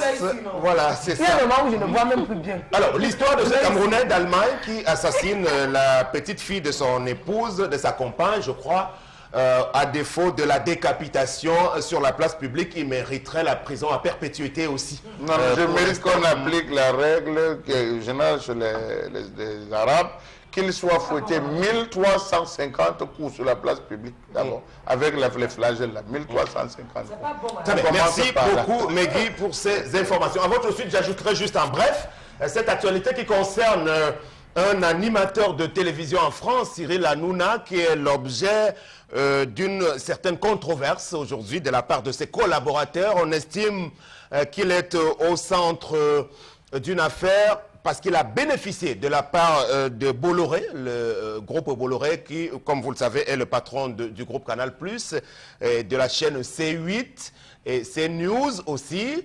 Donc, il aurait tout donné à Cyril Hanouna avec des montants faramineux en termes de rémunération par jour. Donc, aujourd'hui, ça met mal à l'aise ses collaborateurs, et y compris tous les autres salariés de la chaîne C8, que tout soit confié à cet animateur français d'origine tunisienne, Cyril Hanouna, qui affiche donc des allures de mégalomanie. Je n'ose pas vous donner le montant de ce qu'il reçoit par jour en termes de rémunération. Non, ce sont des chiffres astronomiques. Mais on veut le savoir. Si Même on veut le savoir, même pour nous, Sam Severin. Ça peut inspirer nos patrons, hein. Ça peut inspirer, puisque c'est vraiment de l'audiovisuel. Non, c'est des millions d'euros par jour. Millions d'euros par jour. Un gros budget, je vous assure, Cyril Hanouna. Et c'est en train de mettre mal à l'aise aujourd'hui tout le PAF, le paysage audiovisuel français. Donc on reviendra peut-être parler de cela une autre fois. Voici le temps de interpellation.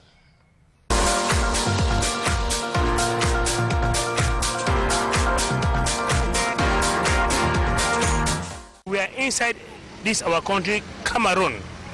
When we see any errors that are going inside our country, we have to tell people so that the government should look into the matter between the two English provinces, Bamenda and the Southwest.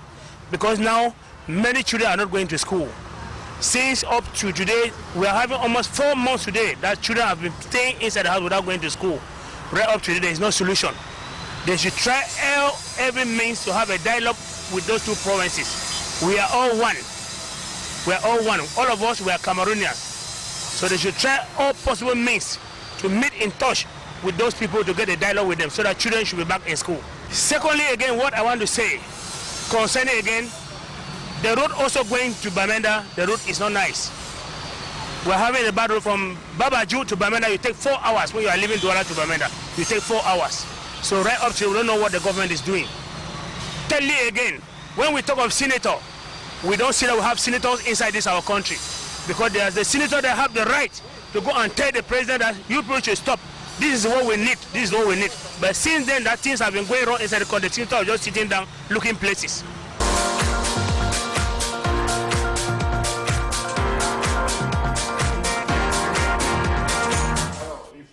vois, Sam Sévérin, qu'il a soulevé 3 problèmes. Le premier problème portait sur la question des enfants qui n'allaient pas à l'école, qui ne vont pas à l'école depuis le déclenchement de ces crises, en présentant que c'est un danger énorme, et surtout ceux qui déclassent des examens qu'ils devaient affronter. C'est véritablement très compliqué. Je pense qu'à ce niveau, on a réussi à trancher. Le ministre Ngali Bébé a tranché en disant, en estimant qu'il devait être évalué sur le premier trimestre, sur les cours qu'ils avaient vus au premier trimestre, même comme ça n'arrange véritablement pas tout le monde, parce que là, on a fait tellement de chevauchements, j'ai bien peur qu'ils se retrouvent hybrides dans les classes supérieures et qu'ils ne réussissent pas à s'en sortir. Il a abordé la deuxième question, la route Babadjou-Bamenda, combien des heures pour arriver à quitter Babenda pour Babadjou. Et là, on peut apaiser ces inquiétudes quand même, parce que les travaux de cette route ont commencé. Donc j'espère que le chairman lui-même va aller lever la sanction, la suspension du péage qu'il avait fait de ce côté. On va finir avec le dernier par aborder la question des sénateurs qui ont ce droit et ce pouvoir d'aller rencontrer le chef de l'État et lui dire, mais écoute, ça ne va pas dans notre région, ça ne va pas dans X, et de se placer devant, mais des sénateurs qui ne font rien. Voilà, on revient d'abord sur la problématique des routes qui est sempiternelle au Cameroun, hein, parce que je ne manque jamais l'occasion de rebondir lorsqu'on aborde la question des routes. Babadjou, Bamenda, mais il faut d'abord parler de Yaoundé, Bafoussam, Bamenda, passant par Mbouda. Comment on fait pour traverser ce tronçon-là aujourd'hui, qui est l'une des routes principales également, avant peut-être d'évoquer Douala-Bafoussam? Oui, absolument, Sam. Et vous savez, il y a à 2 niveaux. Il y a ce que le gouvernement appelle plan sectoriel de développement. C'est là où on encadre les routes. Vous entendez le ministre Nganou Messi parler. Mais l'autre problème qui se joint à ça, qui devrait en principe augmenter l'accélération du développement, c'est l'action des collectivités territoriales décentralisées qui sont représentées par les sénateurs. Mais j'ai l'impression que les sénateurs ont oublié qu'ils représentent précisément ce qu'on appelle dans la nomenclature politique, lorsque l'État fait le plan sectoriel, eux font des plans d'urgence. Parce que la mairie, les sénats font les plans d'urgence. Qu'est-ce qu'il faut faire de manière urgente pour que Yaoundé soit relié à Bamenda au plus vite, que Yaoundé soit relié à Douala au plus vite? Voilà. Et les sénateurs ont oublié ces rôles-là parce qu'eux représentent directement les populations. En attendant, donc ça aurait pu faire dans certains pays sérieux, au moment où le gouvernement et l'État cherchent le financement Banque mondiale, lui aussi cherche le financement dans ce qu'ils ont appelé le PNDP, le Programme national de développement participatif, avec l'argent qui est encore à la BEAC, la Caisse française de développement qui a donc voilà 2 choses-là qui auraient pu, de 2013 à aujourd'hui, au moins, comme vous dites, donner une certaine lisibilité de nos routes-là et une certaine flexibilité dans le transport.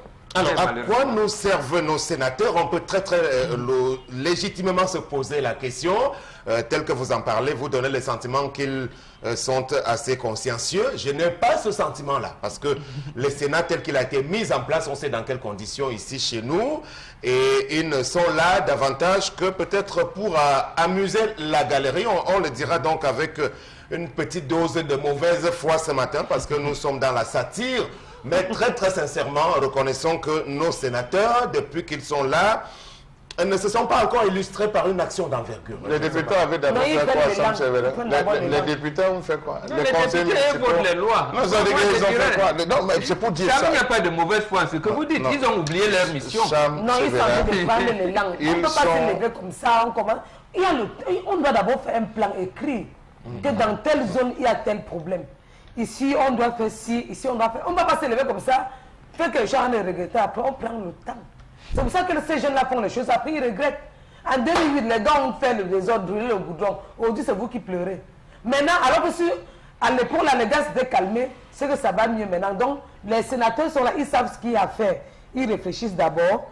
Ils ont un plan de vie. On se lève pas un matin comme ça, Sam. Je ne me dis pas qu'on doit te dire qu'on a un pont sur le bourri maintenant, on arrange, ça finit. On prend tout le temps d'arranger, le temps de réfléchir, le temps de voter même le budget pour ça. Il ne faut pas seulement mettre la pression. Ne croyez pas que c'est ce que vous allez dire qu'on va faire là, non.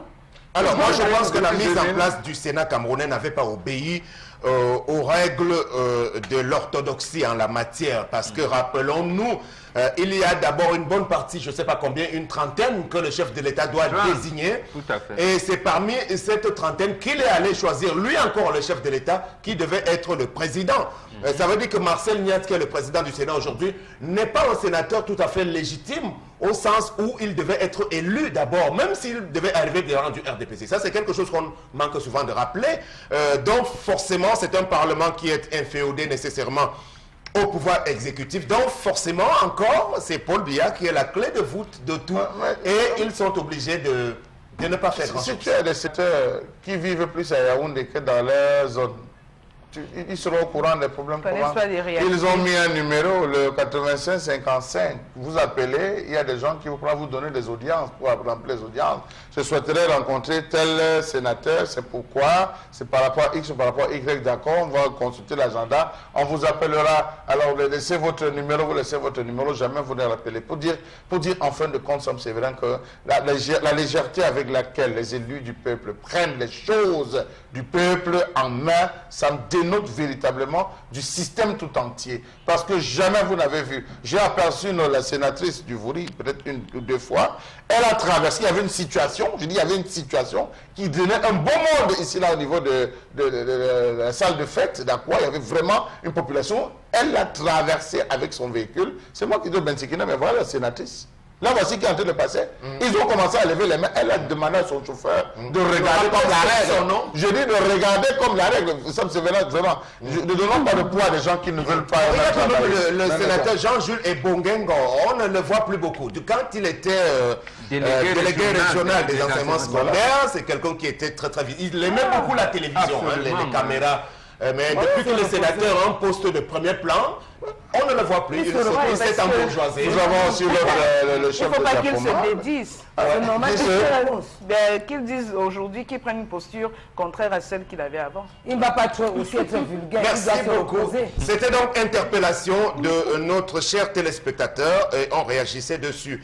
À présent, la suite de vos messages. D'accord, je ne suis pas en accord avec cet enseignant sur le plateau pour ce qui est de l'achèvement des programmes, car l'année dernière en philosophie, nous avons eu à faire 10 chapitres sur 28 et aucun sujet n'est venu au bac en fait, par rapport à ce que nous avons vu en classe. Oui, mais attendez, Samba, il faut dire des choses là. En réalité, lorsqu'on dit terminer le programme, l'enseignant n'est pas obligé de donner tous les cours qui sont dans le programme. C'est-à-dire que même, prenons le cas de la philosophie, c'est séquencé, c'est divisé en des chapitres. C'est-à-dire, un chapitre, vous pouvez prendre 2, 3, 4.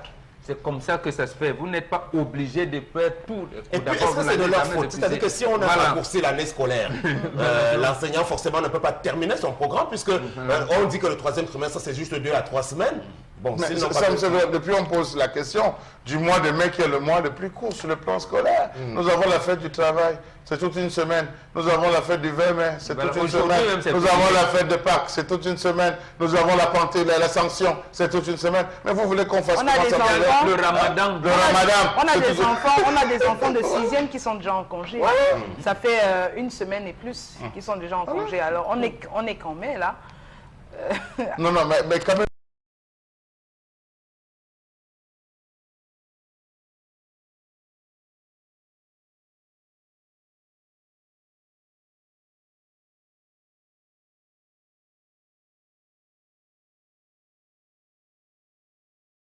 Il faut dire, l'époque, le proviseur, il avait eu un quoi qu'avait le proviseur, parce qu'il avait estimé que pour achever le programme, il fallait qu'il fasse cours, même le samedi. Le proviseur avait estimé que non, il devait s'en tenir aux heures. Il y avait des cours d'orientation, des cours d'éducation à la vie et à l'amour. Il y avait tellement de cours que le proviseur avait inclus. C'était son combo à lui. Et on l'a suspendu. Nous n'avons pas achevé le programme. Et cette année-là, je me souviens, c'est ce sur quoi nous avons interrogé la question du mois et du surmois. Mais il faut dire que quand il y a des cours, je pense, lorsqu'on a prise de contact, tous les professeurs qui viennent se présenter, en classe, ça se passait à notre époque, qui viennent se présenter, prenez la clé en disant, premier trimestre, voici les chapitres que nous allons voir. Deuxième trimestre, voici les chapitres que nous allons voir. Troisième trimestre, voici les chapitres que nous allons voir. On notait fidèlement, donc on connaissait la teneur des différents cours que nous devons avoir. Mais aujourd'hui, tel n'est pas le cas, raison pour laquelle les enfants se retrouvent. Donc peut-être les enseignants aujourd'hui, obligés d'arrondir leur fin de mois, sont quand même sollicités dans d'autres établissements au même moment. Justement, donc ils ne peuvent pas aller jusqu'au bout des programmes. J'en venais,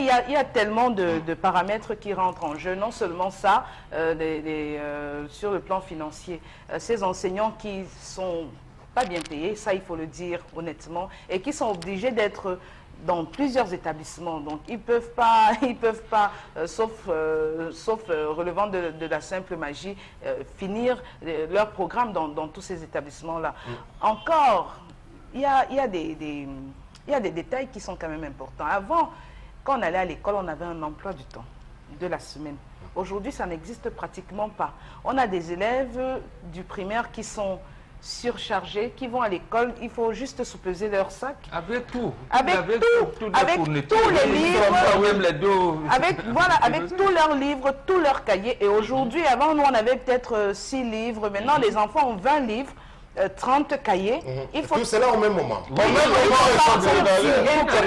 Tu demandes à ton enfant, mais attends, dis-moi, c'est quoi l'emploi de temps de la semaine, c'est quoi l'emploi de temps journalier, afin qu'on mette les cahiers, les livres irrelatifs. Non, on n'a pas d'emploi de temps, on nous a demandé de venir avec tout. Un enfant de la maternelle ou du primaire de la CIL qui va à l'école à 7h30, qui sort de là à 15h30, franchement, c'est...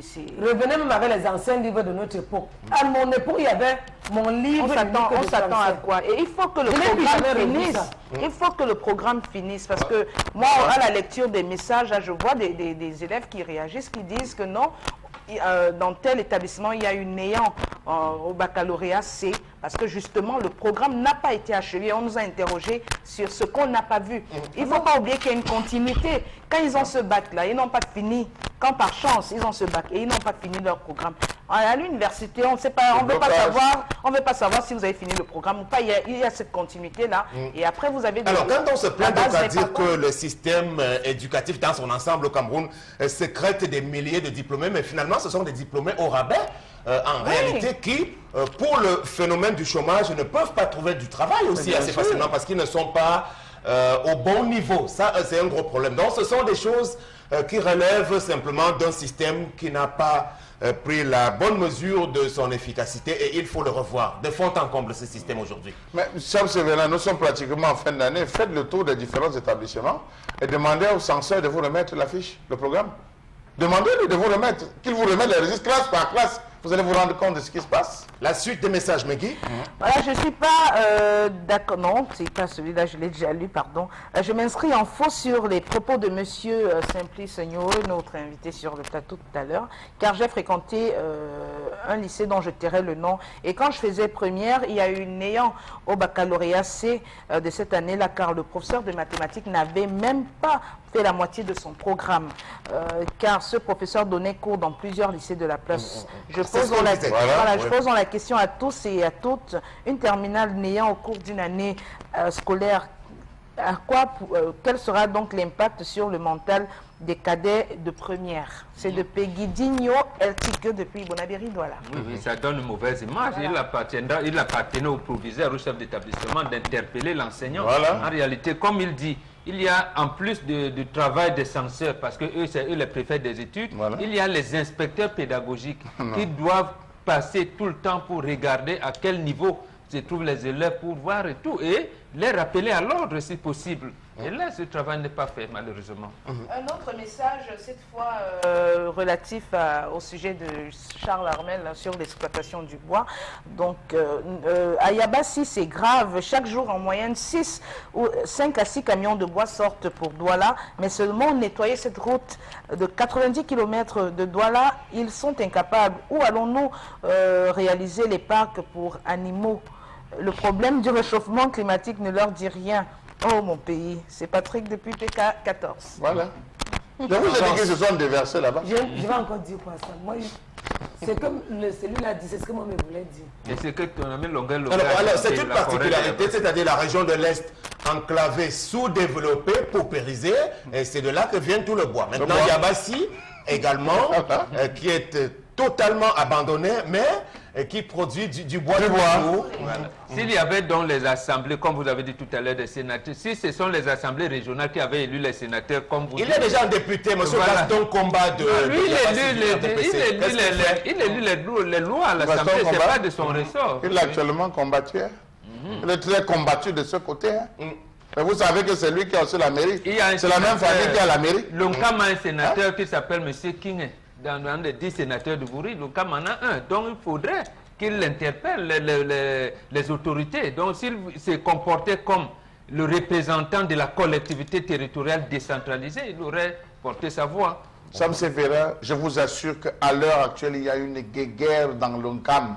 On est en train de finir. Ministres comme directeurs généraux, ils sont en train de s'occuper de cette affaire de bois. Même jusqu'au poteau qu'on utilise pour l'électrification, on va couper tout cela dans la zone de Yabassi. Ça sort par Moya, ça sort par Moya Mbiam, Bassoumdjan, ça remonte par Bazou. Je vous donne les itinéraires. C'est par là que ça sort. Une partie, une infime partie telle que recommandée, va sortir du côté de Yabassi. Là, quand on interpelle, on se rend compte que non, c'est la norme. Mais par Bazou, ça sort par Yabassi et ça coupe. On donne l'impression que c'est du côté de Bazou qu'on coupe, alors que c'est du côté de Yabassi qu'on est en train de provoquer une déflagration terrible de la déforestation. Et ils sont là, ils mangent, ils sont tranquilles, il n'y a pas de route, il n'y a pas d'école, il n'y a pas d'établissement scolaire, ni d'adduction en eau. Et c'est bien. C'est bien. Deux derniers messages, on va bientôt conclure. Voilà, je suis Landry de PK12. Je remercie M. Nyoe pour ses multiples interventions en faveur du cadre pédagogique. Mais j'aimerais savoir si l'État tient compte des difficultés que rencontrent certains établissements de Brousse lors de l'élaboration des épreuves des examens de fin d'année. Car nombreux ont un déficit du personnel enseignant, ce qui conduit à la clôture d'une année scolaire sans avoir bouclé 60% du programme. Quel résultat attendez-vous? Les effectifs. On a oublié justement les effectifs en termes d'enseignants, mais aussi les effectifs pléthoriques au niveau des élèves par classe. Ça veut dire qu'il faut augmenter les effectifs en termes d'enseignants, accroître le flux de formation. Il y a eu d'autres recrutements lancés il y a quelque temps au niveau de l'école de police, parce qu'il en faut encore des policiers de plus en plus. Alors, au niveau des écoles normales pour les enseignants, est-ce que les recrutements sont à l'ordre du jour? Sam Sévérin, on recrute. Ça, pour ne pas vous mentir, c'est du plein, c'est du bon. Mais lorsqu'ils sortent, ils font 5 ans sans avoir leur salaire. Vous vous attendez à quoi? Je connais des professeurs qui font la sauvette ici à Douala, Sam Sévérin, qui sont des sauveteurs, en attendant que l'argent passe et qu'ils rentrent, prendre véritablement fonction. Ils attendent. Le principe de décentralisation, Sam Sévérin, vous dit que tout cela, une fois mis en place, permet à tous. Vous savez, tout le monde ira, je ne sais pas comment on va expliquer cela, parce que à force de trop vouloir expliquer, parler de la décentralisation, les gens ont l'impression que nous calculons ou nous avons des intérêts derrière. Non, Sam Sévérin, vous êtes affecté à Poli, du côté de l'extrême nord, à Poli, pour rallier Garoua. C'est-à-dire Garoua, pour aller toucher votre salaire, vous êtes affecté à Poli. Poli qui a des kilomètres de Garoua. Vous arrivez, 1, vous n'avez pas accès à Internet. 2, vous n'avez pas d'eau. 3, vous n'avez pas d'électricité. 4, vous n'avez pas accès à un ordinateur dans l'établissement scolaire. 5, vous avez 6 ou 7 élèves. 8, pour pouvoir vous alimenter, c'est tout un problème. 9, vous n'avez pas accès à un centre de santé de première catégorie, ne serait-ce que pour vous soigner. Sortir de là avec un paludisme, il faut avoir le numéro personnel d'un bentiquinaire que vous devez appeler, qui est dans une fièvre, avec des vertiges, va vous attacher sur son dos, vous tenir pour vous amener jusqu'à Garoua. Mais franchement, vous pensez que quelqu'un va aller laisser là-bas? Justement, j'ai un témoignage d'une fille qui est rentrée de cette région, de l'extrême nord. Elle leur a dit que là-bas, on leur donne 18 000 tous les 3 mois. 18 000 tous les 3 mois, elle est venue là et elle a une location, elle doit manger. Elle est toute une fille qui venait d'ici, qu'on a fait. C'est ce que j'avais appelé à l'époque la tragédie des enseignants au Cameroun. Aujourd'hui, ils sont donc nombreux obligés d'être paupérisés en raison de ces difficiles conditions dans lesquelles ils sont obligés de travailler. On doit rappeler quand même que la plupart d'entre eux, quand ils ont l'occasion, ils négocient pour se faire affecter dans des zones. Absolument. Même moi à leur place, je verrai comment. Mais j'ai connu un monsieur qu'on a affecté à Deombane, Sam Sévérin, que vous connaissez très bien. Il fallait arriver d'abord à Sangmelima, Boloma, pour prendre le véhicule. Boloma, pour prendre le véhicule. Vous êtes 8, d'autres sont sur le capot. D'autres sont sur le capot attachés. Attachés pour arriver. Vous loupez la voiture. Vous attendez. Ça a été l'une des régions assez proches d'un ministre qui était assez important dans ce pays, Léopold Ferdinand Oyono. Il y avait même René Ouona aussi, il faut le dire. Mais ils ont choisi de laisser cette bourgade dans l'enclavement le plus total. Tendance, on est arrivé à la fin. Je te donne la parole, Sam. Et moi je peux réagir. Non, on est en train de conclure. Merci beaucoup, Mehdi, de toute façon, pour ton éclatante participation ce matin. Alors, au nom de la liberté de critiquer, 2 critiques en une seule. On commence par évoquer la Côte d'Ivoire. La Côte d'Ivoire laissée par Félix Houphouët-Boigny. Et il aura commis l'erreur de ne pas mettre en place les véritables conditions d'une succession paisible. La preuve, des décennies après son départ, le pays est toujours dans une relative instabilité. Alors, on avait pensé qu'avec l'arrivée aux affaires finalement imposée par ses amis français de Alassane Dramane Ouattara, le pays, un si beau pays de l'Afrique de l'Ouest, riche en potentialité, devrait retrouver les sentiers de la modernité. Que non, aujourd'hui on apprend que les militaires ont repris le pouvoir de ce côté à la suite de la première mutinerie signalée il y a un peu plus d'un mois. Depuis quelques jours, on parle des ex-rebelles démobilisés qui revendiquent à leur tour le paiement et la prise en compte de leurs primes. À dire que c'est une boîte de Pandore qui est ainsi ouverte et qui ne permettra pas forcément à ces pays de sortir définitivement de l'obscurantisme. Et on parlait des dirigeants africains aujourd'hui comme de vrais hommes d'État dans le style de Kwame Nkrumah, Sékou Touré et autres, Thomas Sankara. Ils sont de plus en plus rares. Ces personnages exceptionnels qui, à l'image peut-être du général de Gaulle ou bien de Konrad Adenauer et de John Fitzgerald Kennedy, ont marqué l'histoire de ce peuple-là. On a une pensée profonde également pour quelques-uns de ces hommes d'État chers au Cameroun, à l'instar de Ruben Oumniobé, Félix Roland Moumié ou encore Victor Aïssi Vodo, Amadou Aïdjo, mais aussi Samuel Ebois. On sort avec l'église évangélique du Cameroun, on en a parlé cette semaine, et c'est dommage, parce que nous sommes un jour de fête de l'Ascension, on voudrait interpeller tous ceux-là qui en font partie, de retourner aux fondamentaux de l'Église, c'est-à-dire le nécessaire pardon qui doit être accordé, parce qu'aujourd'hui on ne comprend pas que pour des affaires liées à la gloire de Dieu, on soit obligé de se retrouver au tribunal. Merci, bonne fête d'Ascension quand même, et très bonne suite de programme sur Equivox.